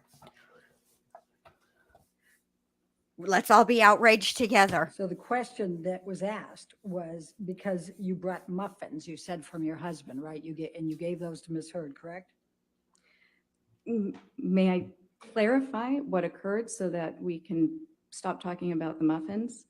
What happened was that I was getting ready that morning. I frequently bring muffins to the office. My husband did happen to know that there was going to be a celebrity client coming in because on the mornings that occurs, which often occurs, we have to actually clear the office and move the staff to the other office. So yes, on the one hand, he was aware of that. I was getting ready. I asked him to go to the bakery near our house and pick up the muffins for me because I was running late. He often has to do that because I often do run late. He brought the muffins back to the house. I brought them into the office. Ms. Heard and I enjoyed the muffins together. I think I made a comment to her along the lines like, we can thank my husband. My husband got these for us today, meaning he purchased the muffins. We are now enjoying them because of him. Did you say on pages 305 and 306 that you frequently have examinations of high-profile clients? You want to just take a quick look and tell us? It's not What- about the 305, muffins. 306? Yeah, that's where we're talking about it. Is there a line you'd like me to look at? You can start with 15, line 15, 305. Just read through that and tell me whether you said anywhere in there that you have a lot of high-profile examinations. You do this frequently. Like, I'd like to think, hey, YouTube monitors, I don't agree. Won't you approach, please? look, I'd like to think that if this were my job, that occasionally I could depend on my husband for muffins. For Pete's sake. You really think this woman violated doctor-patient confidentiality, which would jeopardize her entire everything that she's worked so hard for? I mean, she's probably still got a few student loans out there that she's paying on, for Pete's sake. I mean, maybe not because but you get my point. You know, she's been in school all this time. She's done all the work, and yet her opinions are supposed to be dismissed because she So- was at a dinner interview. Why did your husband get the muffins for Amber Heard? He did not get the muffins for Amber Heard. He knew you had a high-profile client and you were preparing for a very long time and you asked him to pick up the muffins, correct? I asked him to pick up the muffins for me, yes. Okay. Now, would you agree that domestic abuse can be verbal? Absolutely, yes. Would you agree that domestic abuse can be emotional? Yes, certainly. Would you agree that domestic abuse can be psychological? Yes, Would you agree that domestic abuse can be physical? yes. Now, you indicated, and I believe you testified in your direct, that it's very important to review the treatment records before forming opinions. Is that correct? Hang on. Yes. I'm not going to be able to let these First one you muffins did, go. correct? Just give me a second. Let me just say this.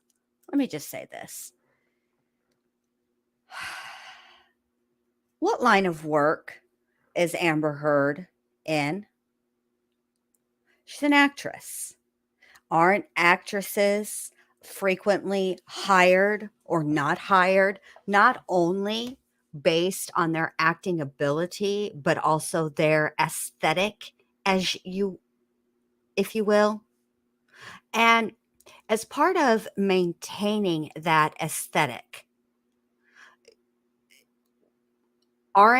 don't actors and actresses frequently abstain from eating foods high in sugar and carbs?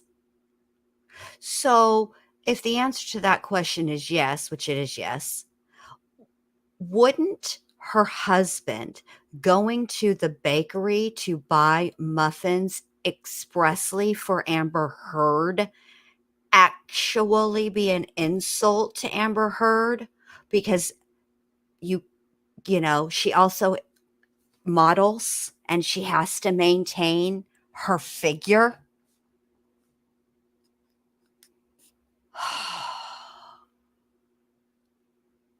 Give me a freaking break. You guys are flipping your wigs over the Muffins, and less objection and discussion has taken place over the grumpy on the bed, which was also blamed on innocent dogs.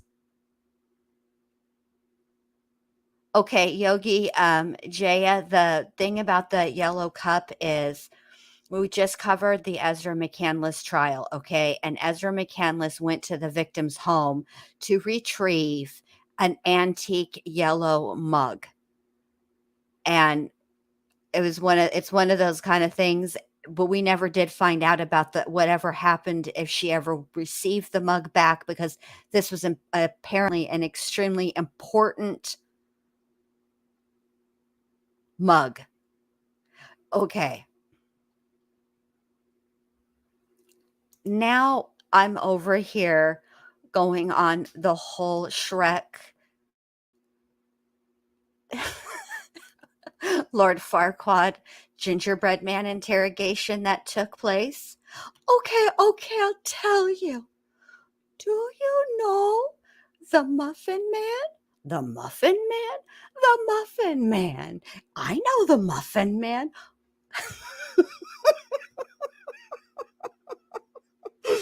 I laugh at my own self, even though I probably shouldn't, but I crack my own self up.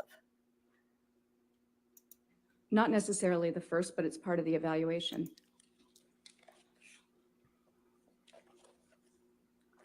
Let's go to page 261.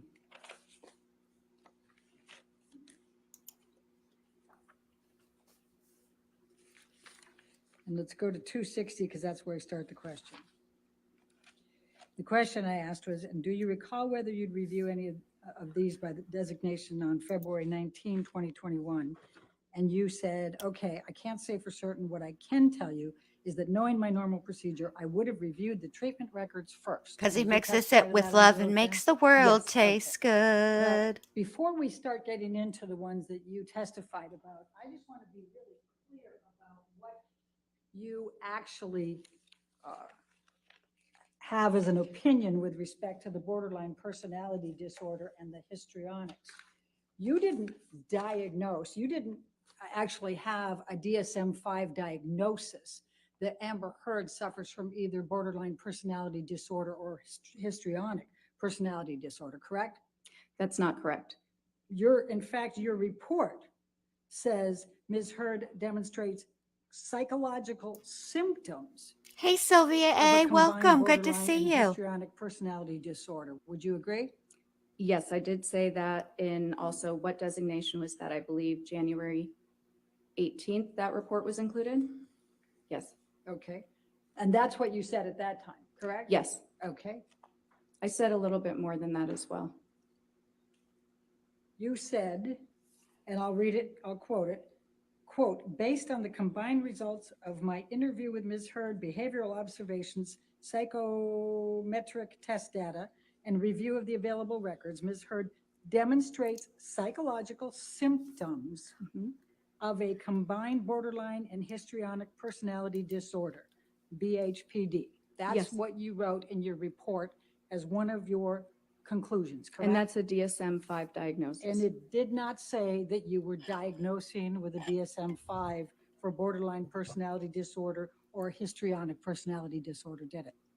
That's what it says in different semantics. Thank you, Jody. Oh, It's cool. So what you meant to say. It did not use the words you just said. Now, let's talk about the treatment records that you said that you reviewed, but I'm going to start with Rocky Pennington. Oh, for Your Pete's sake. testimony Stay by the was mic, that lady. Hell. Out of the blue, Amber hit Rocky Pennington, correct? I can't remember exactly what I said, but I did reference Ms. Pennington's deposition that Ms. Heard struck Ms. Pennington in the face. In Yes. fact, Ms. I Pennington probably will, testified SoCal. that she hit Ms. Heard. And in response to that, she can't recall, but Ms. Heard either pushed or slapped her, correct? I don't recall. That's a pretty important distinction, don't you think? My recollection is that there was some sort of violence both ways in the relationship. Either way, it seemed that both of them might have been unstable. now I'm we- only evaluating Ms. Heard. So now we have an evaluation of Rocky Pennington? No, from- I just said, but that was not relevant to my opinion because I'm only evaluating Ms. Heard. But you testified to that on direct, that that was a factor, right? Yes, Okay, well, wouldn't it make a big difference if Amber struck first or just responded back? given the dynamic, not necessarily. No, it would not have. So now you're an expert on Rocky Pennington and her dynamics with Amber Heard. I'll withdraw. Assisting. Okay, so Withdraw. now let's talk about Dr. Cowan. You not only reviewed his treatment records and his text messages and documents, but you also attended his deposition, did you not? Yes, Okay, and do you recall Dr. Cowan testifying that Amber told him about Depp physically abusing her contemporaneous with the events? I don't recall specifically his words, but I remember him recalling that she had disclosed abuse in their treatment. Yes. And do you recall Dr. Cowan testifying that he received a text message contemporaneous that Johnny did a number on me tonight. I'm safe in my support tonight, but I need some real help. Do you remember him testifying to that? I don't remember the testimony, but I do remember seeing that text message as one of the exhibits. And do you remember Dr. Cowan testifying that on another occasion, Amber sent him a text, Johnny beat me up pretty good last night, end of quote. Again, Not in this Constance, she can rely on it. She testified. Overruled. Thank you. Thank you, Your Honor. I didn't need to argue that hard, I guess. Do you recall that? I don't recall the testimony, but I do remember that being an exhibit. I've seen it. Do you Elaine, recall did you Dr. not Cowan have a muffin testifying for that not lunch? You only got did he muffin believe envy. What Amber is your in her problem? reporting of the abuse by Depp, but that she had no ulterior motive? I actually don't recall that. I'm not saying that it didn't occur. Okay. Do you recall Dr. Cowan testifying that he believed the relationship was toxic and he was concerned for Amber's physical well-being? I do recall him saying that he believed the relationship was toxic. And you don't recall I do Dr. not. Cowan saying that he was concerned for Amber's physical well-being? I don't remember those exact words. Do you recall Dr. Cowan testifying in that deposition that you were present for, referring to Mr. Depp, quote, his controlling nature, jealousy and suspiciousness, addiction to drugs and alcohol, and violent and indulgent temper? Do you recall him using those terms to describe Mr. Depp? I remember thinking that would be an inappropriate impression for a treating provider of a different person to give. But I do recall him making that statement.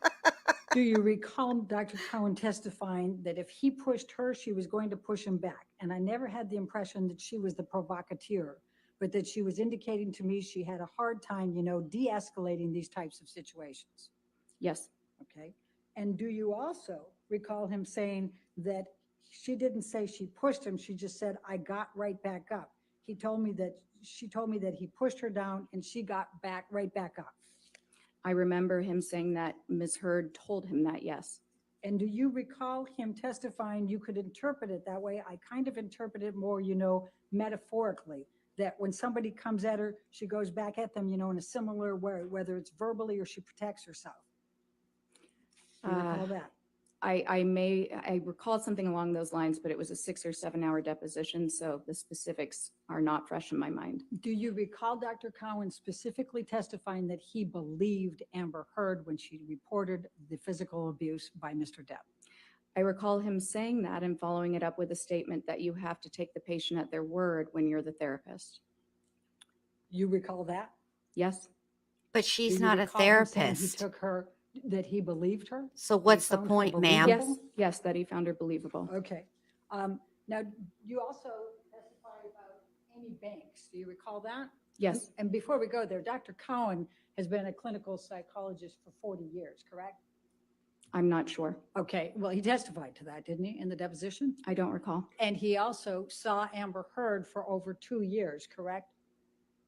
Yes, from 2014, approximately August 2014 to 2000 through 2016, correct? yes, he did. For a period of time. Oh, Do we you all re- are YouTube Okay. monitors. And he We also all are. testified that he did not diagnose Amber with borderline personality disorder. Do you recall that testimony?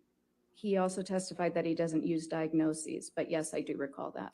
And do you recall that it was in, those words were in his notes? But he said he had written that down, but then he discounted it and determined that that was not correct for her. All right, you want to approach? This is what I find to be exasperating. On behalf of, I think I speak for everybody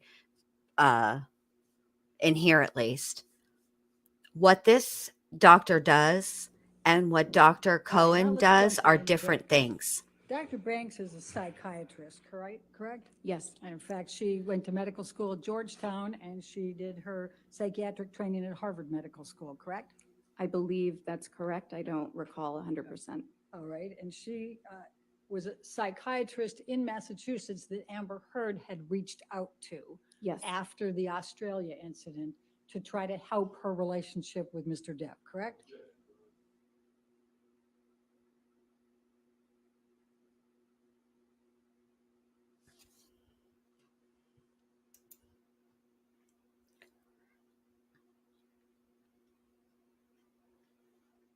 Why are you asking her about other people's testimony and not her own, you weirdo?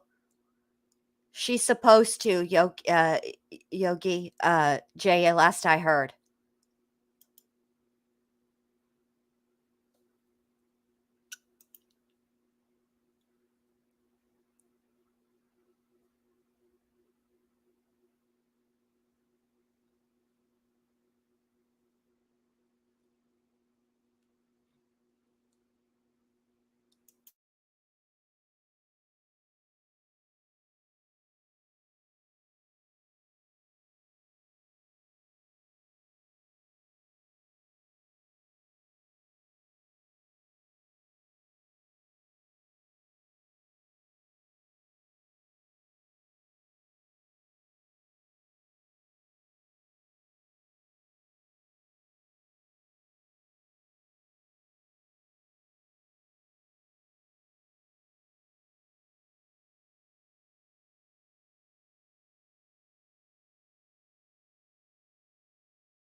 Okay, tell me if you guys can hear the sound.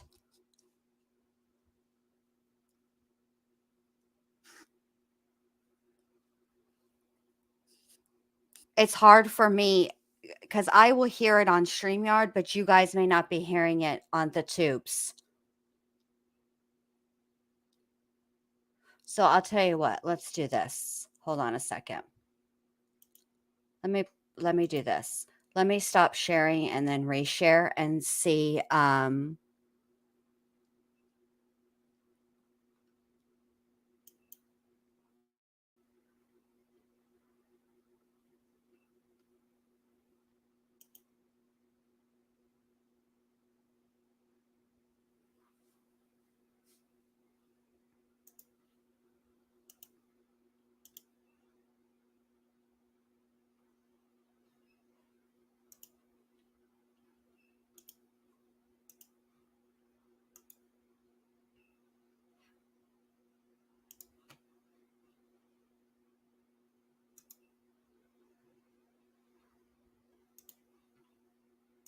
Let me back up. You attended Dr. Banks' deposition as well, did you not? yes, I did. And Dr. Banks Okay, testified tell to me if that, you guys correct? have sound.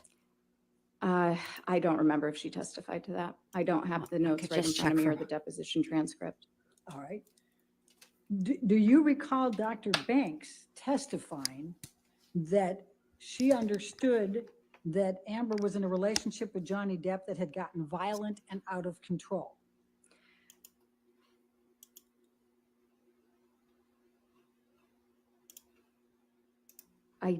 I don't recall specifically. Okay, no. perfect. Do you recall Amy Banks testifying that they had physical altercations and his drug use had escalated and Amber felt she was at risk? I don't recall. Do you recall Amy Banks testifying that Amber was reporting the violence by Mr. Depp and it was not consensual? I recall Dr. Banks stating that Ms. Heard was reporting violence to her, yes. I do not recall a statement about consent. Do you recall Dr. Banks testifying that there was discussion about Mr. Depp cutting off his finger, and she said only that it was a middle of one of these very kind of out of control escalated fights, and that did make a fairly big impact on me? I remember something like that. All right. And do you recall Dr. Banks saying it was a whole other level? As I remember, it told to me he actually cut off a part of his finger during one of these altercations, meaning to me, the way I digested that, if you will, was that things had gotten particularly out of control. I do not recall that exact statement. I'm not saying it didn't occur. I just can't recall it. All right. And you recall that Mr. Depp was in sessions with Ms. Heard with Dr. Banks, correct? Yes, my Okay. understanding, however, is that they met with Dr. Banks and then it was primarily Ms. Heard meeting with Dr. Banks for treatment after prescriptions and therapy. All right. And do you recall Dr. Banks saying that she was not surprised that Amber was seeking a restraining order because of the violence that she knew existed in the relationship? I do recall that, and it would be impossible to know that violence exists as a treating therapist or as a psychologist. Again, we're not investigators. However, I do recall that she said that because I remember having that thought. And do you recall Amy, and she's a psychiatrist, right? Psychiatrist. Okay. And do you recall Amy Banks saying that it was clear to her that Mr. Depp was the one who initiated the violence? I don't recall that. All right. Do you recall that Dr. Banks said that she knew for certain that Mr. Depp was the one who had committed the violence because Ms. Heard reported it in the presence of Mr. Depp and he did not contradict? I do not recall that. Okay. And do you recall that Dr. Banks ultimately concluded that it was her belief that Amber was a victim of domestic violence at the hands of Mr. Depp? Here, you want to approach this?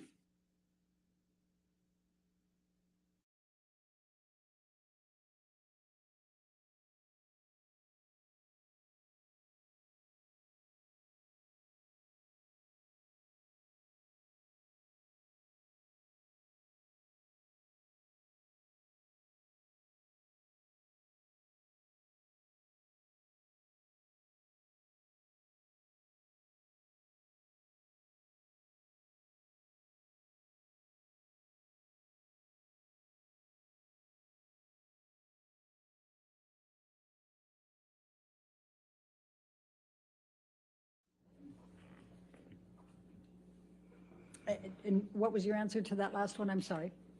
I think I can't recall, but I also can't recall that last question. Do you recall that Dr. Banks concluded that Amber was a victim of domestic violence at the hands of Mr. Depp? I don't recall that. Okay. Now, you also reviewed the records of Laurel Anderson and you reviewed her deposition. Is that correct? Let me refresh my memory for a moment. I reviewed Dr. Anderson's deposition, yes. Okay. And do you recall that she reported that Amber Heard had reported physical violence by Mr. Depp to her? I recall that she said that Ms. Heard had reported that, yes. Okay. And do you recall that she said that it changed over time? I don't recall that specifically. Okay. And do you recall Dr. Anderson saying that she had witnessed her face being bruised after the December 15, 2015 incident? I don't recall that. You don't recall that, okay.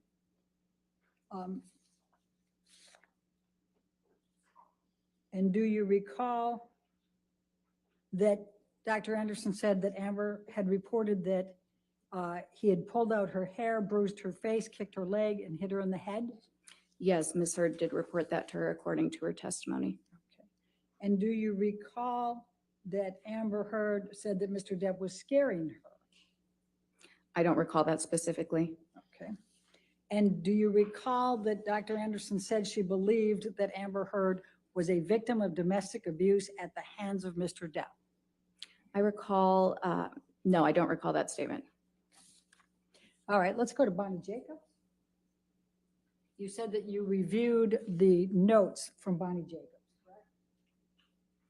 Yes, And what you testified to was that you discounted these because the first notes from Bonnie Jacobs indicated that she already had all of these symptoms, correct? I'm sorry, I don't understand what you're saying. I discounted. Tell me why you discounted Bonnie Jacobs' notes. I did not discount Bonnie Jacobs' notes. You said that that Bonnie Jacobs in her notes had already determined that these symptoms were present for Amber Heard before the relationship with Mr. Depp, did you not? What I recall saying was that within Dr. Jacobs's notes, she's documented instances in which Ms. Heard reported to her over the course of therapy that she was experiencing nightmares, recurrent nightmares, in fact, about childhood abuse. Okay. Now, the very first entry on Bonnie Jacobs' notes, and these are the notes, right? Do you recognize these? I do, and we Okay. received more sort of at the tail end just a couple months ago. All right. So the first of Bonnie Jacobs' notes is on 10/17/2011. Do you recall that? I don't recall the exact date. I don't have anything in front of me. And Amber Heard was already in the relationship with Johnny Depp at this point, was she not? I believe she was, yes. Okay. And in Bonnie Jacobs' notes, she documents However, oh, go ahead.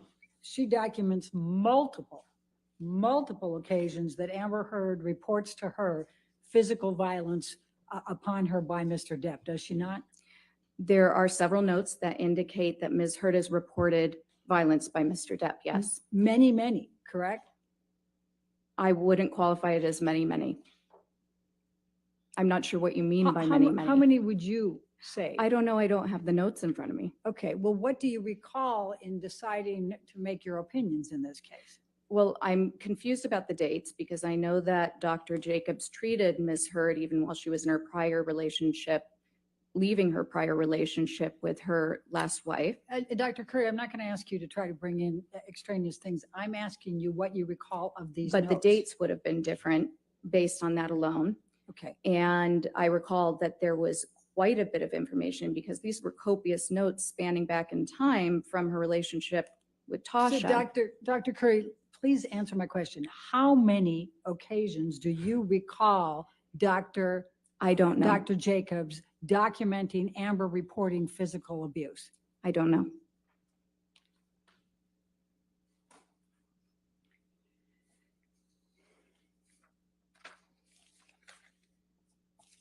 Now, you also said that you listened to audio tapes in this case, correct? Yes, Did you hear Mr. Depp admitting to headbutting Ms. Heard? that is not what I heard. You didn't hear that? I heard a conversation about headbutting. I did not hear him, as you said, admit to headbutting Ms. Heard. Okay, that's your characterization of it, correct? Yes, Okay. Did you see the videotape of Mr. Depp in the kitchen? yes. Okay, did Ms. Heard imagine that or? Who wants to create that, or bet was she that responsible for that? Johnny Depp is drawing this attorney? I'll sustain the objection. Next question. Okay. What, if any, impact did that have on your opinions watching Mr. Depp in that video? I'm not sure it was one of many pieces of the exhibits and other collateral data that I considered. I'm not sure what the direct impact was or if that could be measured. All right. Now, counsel asked you whether you had conducted any type of examination on Mr. Depp, and I believe your answer was no, correct? No, You did not review any medical records or psychological records from Mr. Depp either, did you? I reviewed all of the records that were available. Do you recall reviewing medical and psychological records on Mr. I- Depp? Yes, Do you recall Dr. Blaustein referring to Mr. Depp having rage? no, I actually recall him referring to Ms. Heard in that note. Your Oh, testimony is that Dr. Blaustein was referring to Amber Heard as having rage? I transcribed several of the notes, and I may be missing a time when I said that about Mr. Depp. The handwriting was very difficult to transcribe, but there was one instance in which I recall transcribing him stating that Mr. Depp reported that Ms. Heard had rage. Dr. Blaustein's deposition was taken, was it not? I don't recall. Do you recall, so I take it then you don't recall him testifying that Mr. Depp told him he had rage and demons? I don't recall. Do you recall Dr. Blaustein testifying that Mr. Depp looked at his wife Amber like his mother or his sister that he didn't like? I haven't seen his deposition. I don't recall that. Okay. Now, did you see and do you know whether Mr. Depp has ever been diagnosed with any personality disorders? That's not relevant to my task to conduct an evaluation of Ms. Heard. So would would I it be- do not know that he has had one. It was not in the records that he did. All right, so one way or the other, you don't know whether Mr. Depp suffers from any personality disorders. That's not my task. Okay. Let me go to IPV perpetrators. Would you agree that accusations of infidelity can be considered one of the characteristics of a personality perpetrator of IPV? It can be a characteristic of a lot of things. It is something that can be weaponized if somebody is trying to or is having rage toward their partner. Let's go to page 270.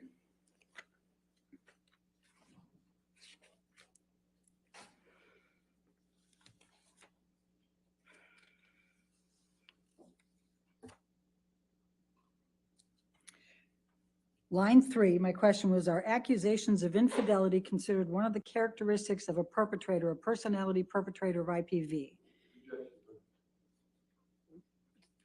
The objection. The question is vague and ultimately ambiguous. I don't understand the objection. I'll overrule the objection. And your answer under oath Can at you that remind me time, of the page? I thought page 270, line 3 Oh. was where my question was, and Okay. your answer is at line 8. You said it can be, correct? Mhm. Yes, Okay. And interrogating your partner about unfounded accusations of infidelity can be abusive. Would you agree? it can be if they're unfounded. Yes. Okay. And psychological consequences for a victim of IPV can include diminished self-esteem, correct? Yes. Depressed mood, Yes. anxiety, Yes. fearfulness, Certainly. diminished self-agency, Yes. feeling powerless, Yes. loss of sleep. Yes. And IPV is a traumatic stressor. Would you agree? It is. All right. And IPV is capable of resulting in PTSD, is it not? It is. Okay. And IPV is capable of resulting in other trauma-based disorders, correct? Yes. except Amber Heard doesn't have those. The end. Now, Amber's medical examination, she was cooperative, correct? Her psychological, yes. She was cooperative and polite. Okay. And in the 2 full days of examination, you felt she was polite and answered all your questions, except in one instance where she furrowed her brow when you were asking about friendships in high school, correct? That's not correct. All right, let's go to page 275.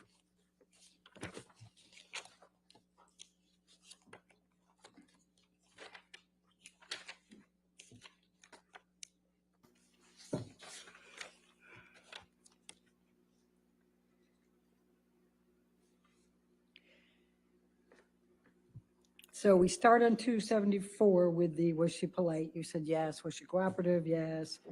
Did she answer your questions? For the most part, yes. This is, now we're on page 275, lines 4 and 5. And then my question was, did she at any time become combative or unfriendly with you or angry? And your answer was, there was one instance in which she appeared annoyed and the posturing forward a bit, more assertive tone, furrowed brow, when I was questioning something, following up on data that had been inconsistent about friendships in high school. Other than that, she was very polite. Is that your answer at that time? That was my answer at that time, and it's inconsistent with the question you had just asked me. And would you agree that appearing for this examination with an expert who had been retained by Mr. Depp more than a year earlier might be a little stressful? Yes, And in fact, not only had you been retained by Mr. Depp, but what had been communicated by Mr. Depp's team was that you had called Amber Heard a liar and a perpetrator of abuse, correct? first of all, I'd like to clarify that I was not retained by Mr. Depp. I was retained by Mr. Depp's counsel. And what I can say that, yes, any examinee in a forensic context, you would consider that they're probably stressed. Meaning I took that into right, would you consideration when agree I made my that all determination perpetrators and of during the IPV have evaluation. anger management issues? Yes, And a large portion of IPV perpetrators have substance abuse issues. it's one of many factors that correlates with intimate partner violence, but there are certainly many people who perpetuate intimate partner violence who do not have substance abuse issues. All right, let's go to 131, line 17.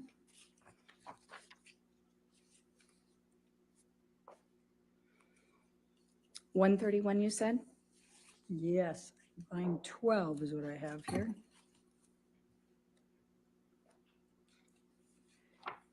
And I'm talking about, you said, and just to give context, remember I was asking you what percentage of people you treat that are perpetrators, and you'd said 5%. Do you recall that, just for substance? I see that here. Okay, and then I said, of the 5% that are IPV perpetrators that you've treated over the last 8 years, how many of these perpetrators have substance abuse issues? And your answer was? I see that I answered with a figure of speech, a large portion. Okay, thank you. And it's common for the perpetrator to essentially gaslight the victim, accuse them of being the perpetrator. Would you agree? Are you in a different area, or are you asking me a separate I'm question? asking you a question. Oh. And it's common. Sorry, can you please repeat it? Yes, and it's common for the perpetrator to essentially gaslight the victim, accuse them of being the perpetrator. Would you agree? That's exactly how it was asked in the deposition. So I'm I trying to be understand. It perfect. is a compound question. I'll Okay. sustain the objection. And it's common for the perpetrator to essentially gaslight. I don't think that's, Your Honor, I think it's just one question. Let me try it. To gaslight the victim, isn't it? That's a characteristic of psychological abuse, yes. Okay, and it's common then for them to accuse them of being the perpetrator, the victim. That's a characteristic of abuse from women perpetrated against men. It's actually very, very common. About 90% of male victims of IPV have reported that a female partner who abuses them makes threats to report their partner as an abuser. It's less common for men to make that statement to female partners just because there's less potential consequence. Isn't it true, though, that some form of gaslighting is often present in these personality-based IPV scenarios? Yes, Okay. And it's distressing for the victim to be accused, is it not? absolutely, It causes them a lot of fear, certainly, and it causes them a lot of distress. absolutely, yes, And in fact, they feel falsely accused, correct? yes, And they feel paranoid, yes, and they feel frightened, yes, afraid that everyone's going to believe the perpetrator, correct? yes. And in fact, they're afraid they're going to lose their security, correct? Can you clarify what you mean by security? I'll ask the next one. And they're afraid they're going to lose their reputation, correct? Yes. Okay.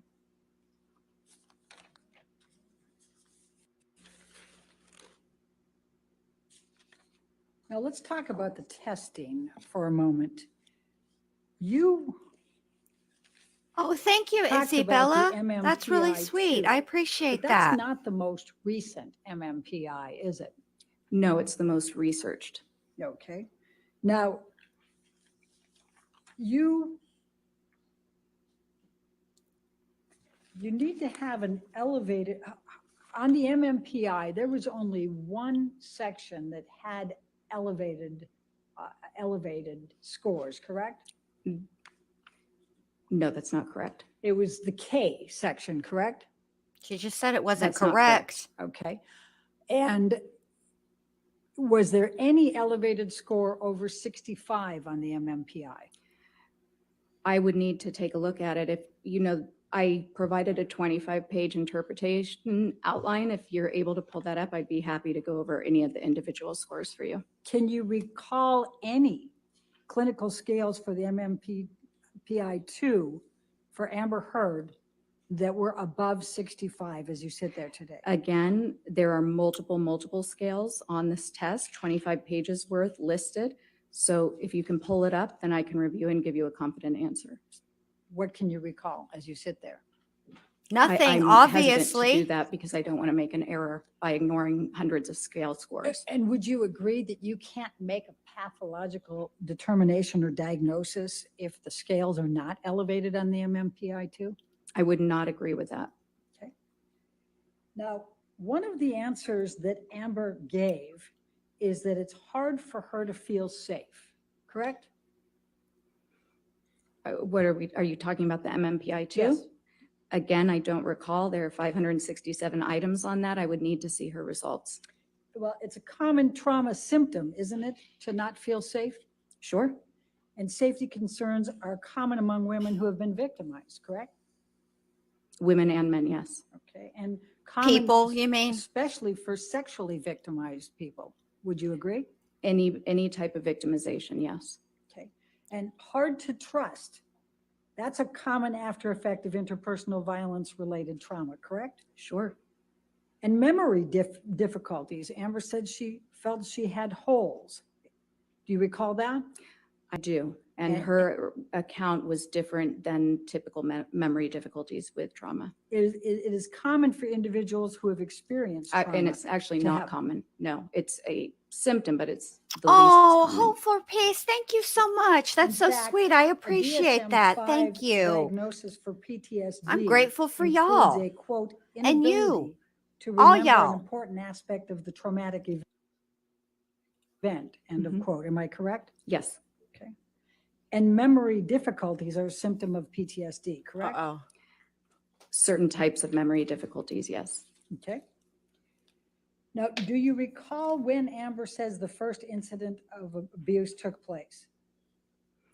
I believe it was, the first incident in which yes. So she stated Okay, I that had it to was check early the on in the sound. There was like a relationship. beep and I was Do you worried. recall it I don't involving- recall the exact date off the top of my head. Do you recall it being a tattoo, something related to a tattoo? I do. Okay. Now, if someone had been subjected to a 4-year relationship.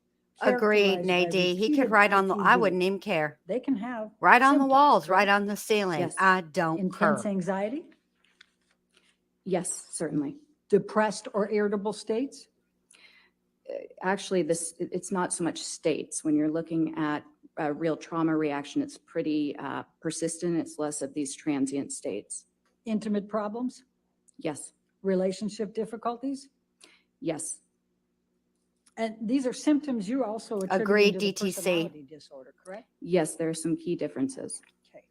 Now let's talk for a moment specifically So, about Cal. a couple of the profiles on the MMPI. This is not an exaggerated profile for her, is it? No, actually, that was something unique. When she completed objective broadband measures where the questions, you don't know what the questions are getting at, they seem completely random. She raised scores that indicated that she was trying to minimize any mental issues and appear completely free of pathology. When she took tests that asked questions that were specific to trauma, that's when you'd see these extreme exaggerations. All right, let's go to page 337.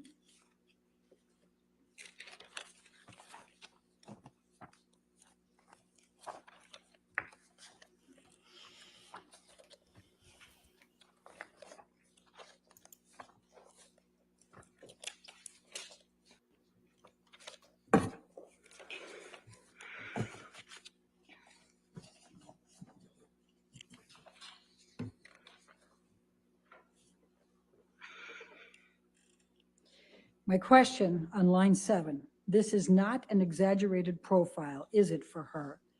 And your answer under oath at that time was, no, it is not an exaggerated profile.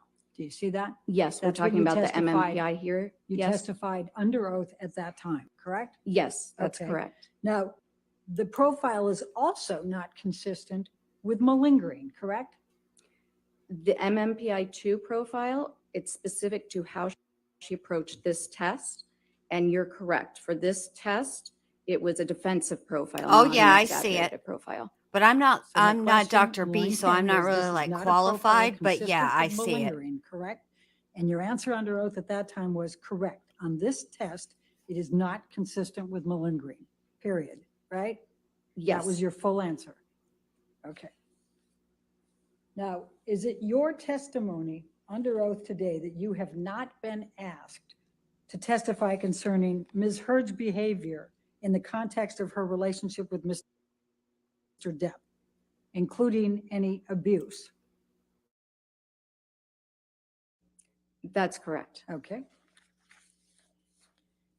And you have not made any determinations, including any of opinion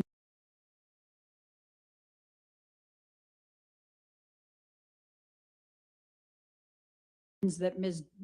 Heard abused Mr. Depp or Mr. Depp abused Ms. Heard, correct? Correct. That's outside of the scope of psychology. Okay. And you cannot testify whether Amber Heard suffered any emotional distress as a result of any of the defamatory comments that she has alleged Mr. Waldman made through Mr. Depp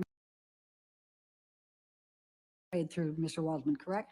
What I can testify is that there was no indication of a decline in psychological functioning showing any injury since she's been with Mr. Depp.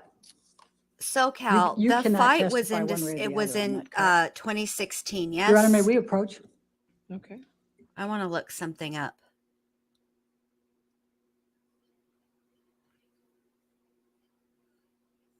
Yeah, that's exactly where I was going. I'm going to look up what year that movie was. 2014. So yeah. Indeed. Yeah. Because I remember watching that movie and thinking, holy moly, like I'm not a pearl clutcher, but I wasn't prepared for that at all.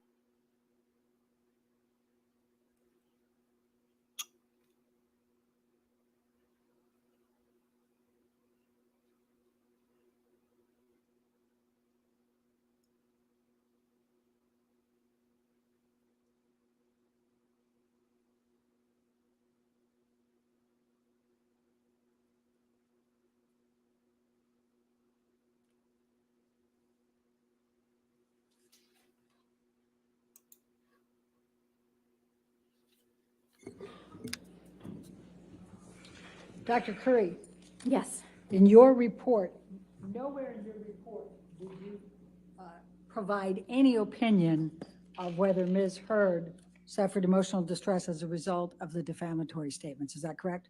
That's correct. Okay, thank you. I have no further questions. All right, redirect.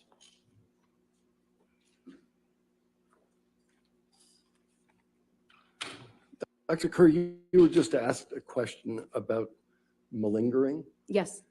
and made reference to the MMPI-2. Is there another test that you did to make a determination with respect to malingering? Yes. So I also, well, malingering is a term that most psychologists, we try to be careful of it because it indicates an intent for secondary gain. I prefer feigning, which you had brought up earlier, because it indicates that somebody is intentionally exaggerating, but I don't know necessarily why. So I think that's a more accurate term in general. On the MMPI-2, yes, there was no exaggerated profile. I also gave her the CAPS-5. I don't know if you'll remember, but that is the clinician-administered PTSD scale consistent with the DSM-5. And on that, there were signs of gross exaggeration. I also looked at the test results that were provided by Dr. Hughes, and on an objective test of trauma, there is a scale specific to intentional exaggeration on that test, and Ms. Heard was in the 98th percentile, meaning that she had engaged in extreme levels of exaggeration. Thank you. You were asked about intimacy problems, relationship difficulties associated with IPV, and you then said that there were some key differences. Yes. What are those? So what you see when we're talking about the personality disorders is there is a Okay, I'm going to stop this. 'cause very it's- consistent pattern of the aggression, just the a sec. violence, the irritability. First of all, it's escalated. But second of all, it occurs when there is either for the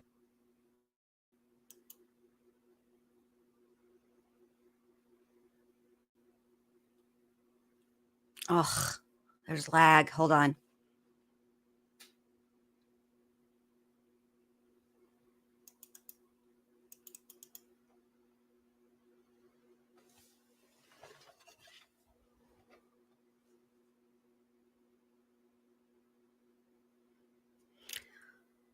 Well, can you guys still hear me? No, because it's lagged.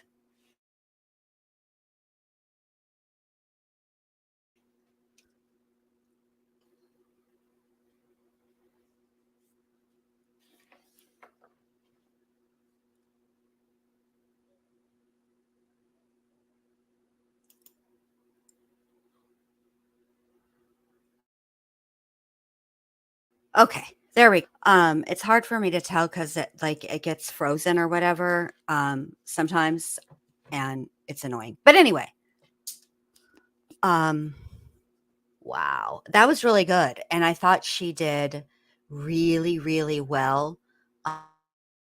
Under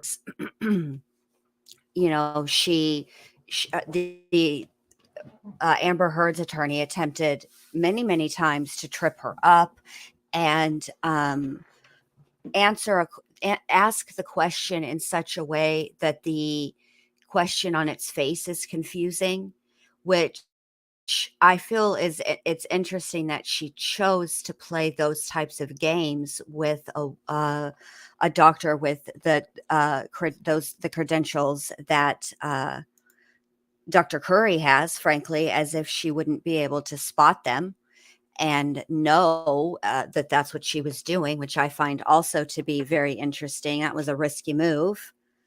And she absolutely 100%, held her own.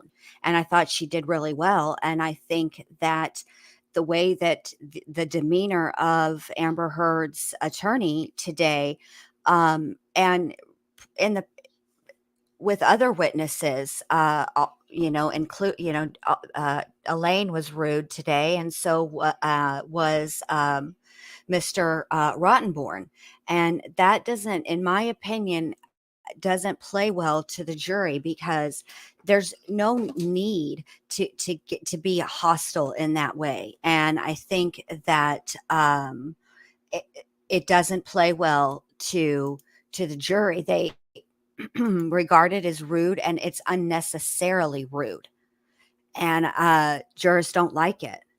And I thought that she held her own.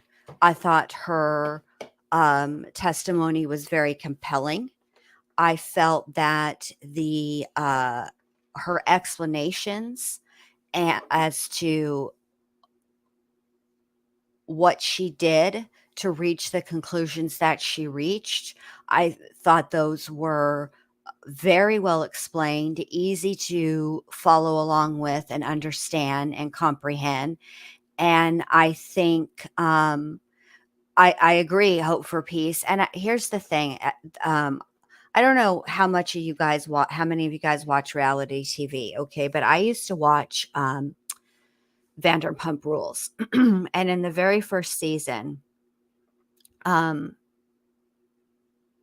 was it the first season or the second, I think, the second season, when Jax started to see a therapist, and he then confessed that he had been lying to the therapist for the whole time.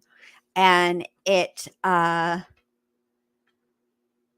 this sort of reminds me of that. What Dr. Curry was hired to do or tasked with doing is very different than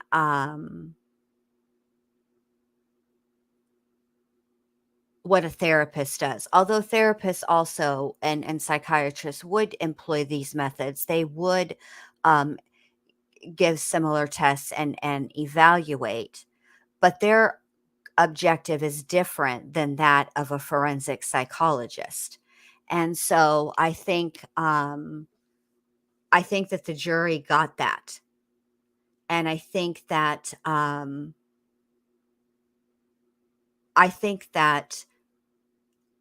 the yes, finally somebody testifying to their opinion as to what, if any, personality disorders Amber Heard suffers from was interesting. It was extremely interesting.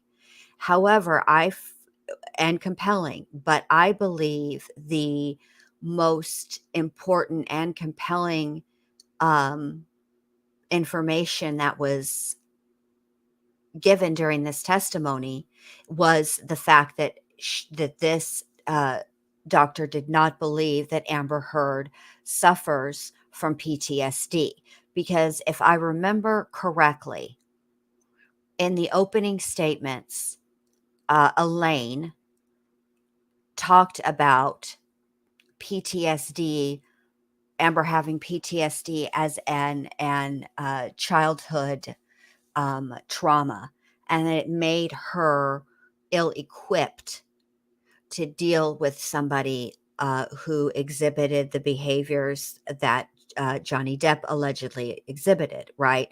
And I think that we can all agree, based on those audio recordings, that they both fought. I mean, there were arguments. I'm not talking about physical, I'm just talking about the verbal yelling back and forth.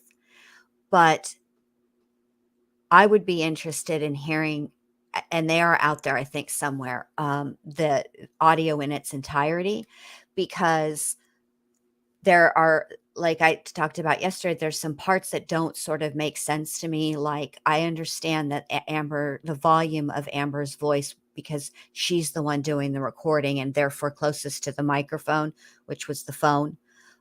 Yeah, her voice would be louder, right? But the volume of it, or yeah, you could hear her better, right? But there were points in those audio tapes where you could barely hear Johnny Depp, which tells me that they were far apart. And it just seems even though they were played by her team, the majority of them, it seems like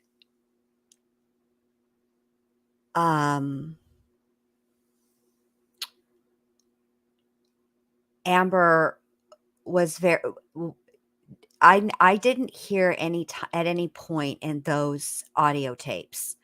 I never heard Amber make any attempts at de-escalating a situation.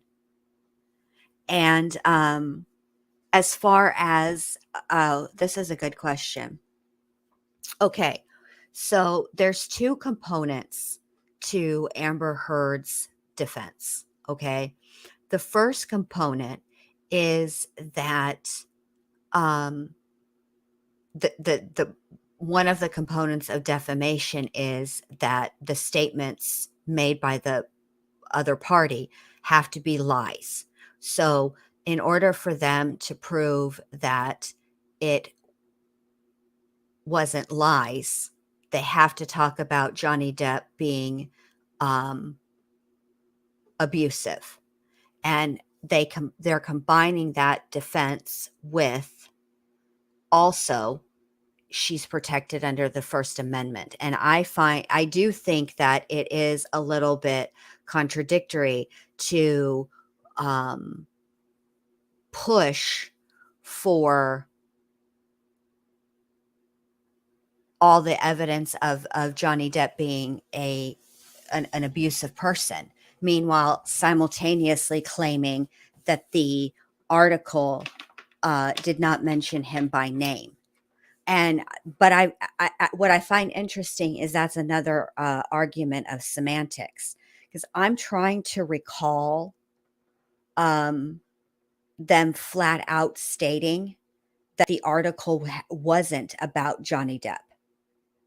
Only the argument that I continue to hear from them is that his name wasn't mentioned, and that this is just this is like the guilty dog barking the loudest sort of situation, which I find I can't really put my finger on what the defense is up to at this point, because some of their stuff just makes no sense to me. Like I don't know what their attempt at a point is. And it's kind of, so I'm thinking that hopefully this won't be a Chandler Halderson situation where there's no, nothing gets presented. And, I'm really interested to hear her side of it and what proof she has. Because at this point, the majority of the proof that has been submitted by her team is only proof to contradict testimony that's already been given. You know what I'm saying? They haven't begun to present their case yet. So I'm very interested in how that goes. But for tonight, I think that's going to be it. I want to thank you guys all for being here. I appreciate it so much. Thank you to the mods. Thank you to the members. Thank you for the new members. Thank you for the super chats. Thank you, thank you, thank you. I appreciate it more than you guys know. I really do. Your support it just means everything to me. But I'm going to be live tomorrow, and I will stream the morning session of the trial up until lunch, and we'll see what's next. So I'll see you guys tomorrow night or tomorrow morning. Excuse me. I don't even know if I'm a coming or a going. I'll see y'all. Oh, thank you, Izzy, Bella. You guys are all so nice. Thank you, SoCal. Thank you, Nadie. Thank you, Sugar Beet. You guys are all great. Thank you, Molson Man. Everyone, you guys are all great. All right. I will see you en la mañana. I think I'll set the stream for like 9:45 like I did. Thank you, Vincent's missing ear. All right, y'all. I'll see y'all in the morning. All right. Bye.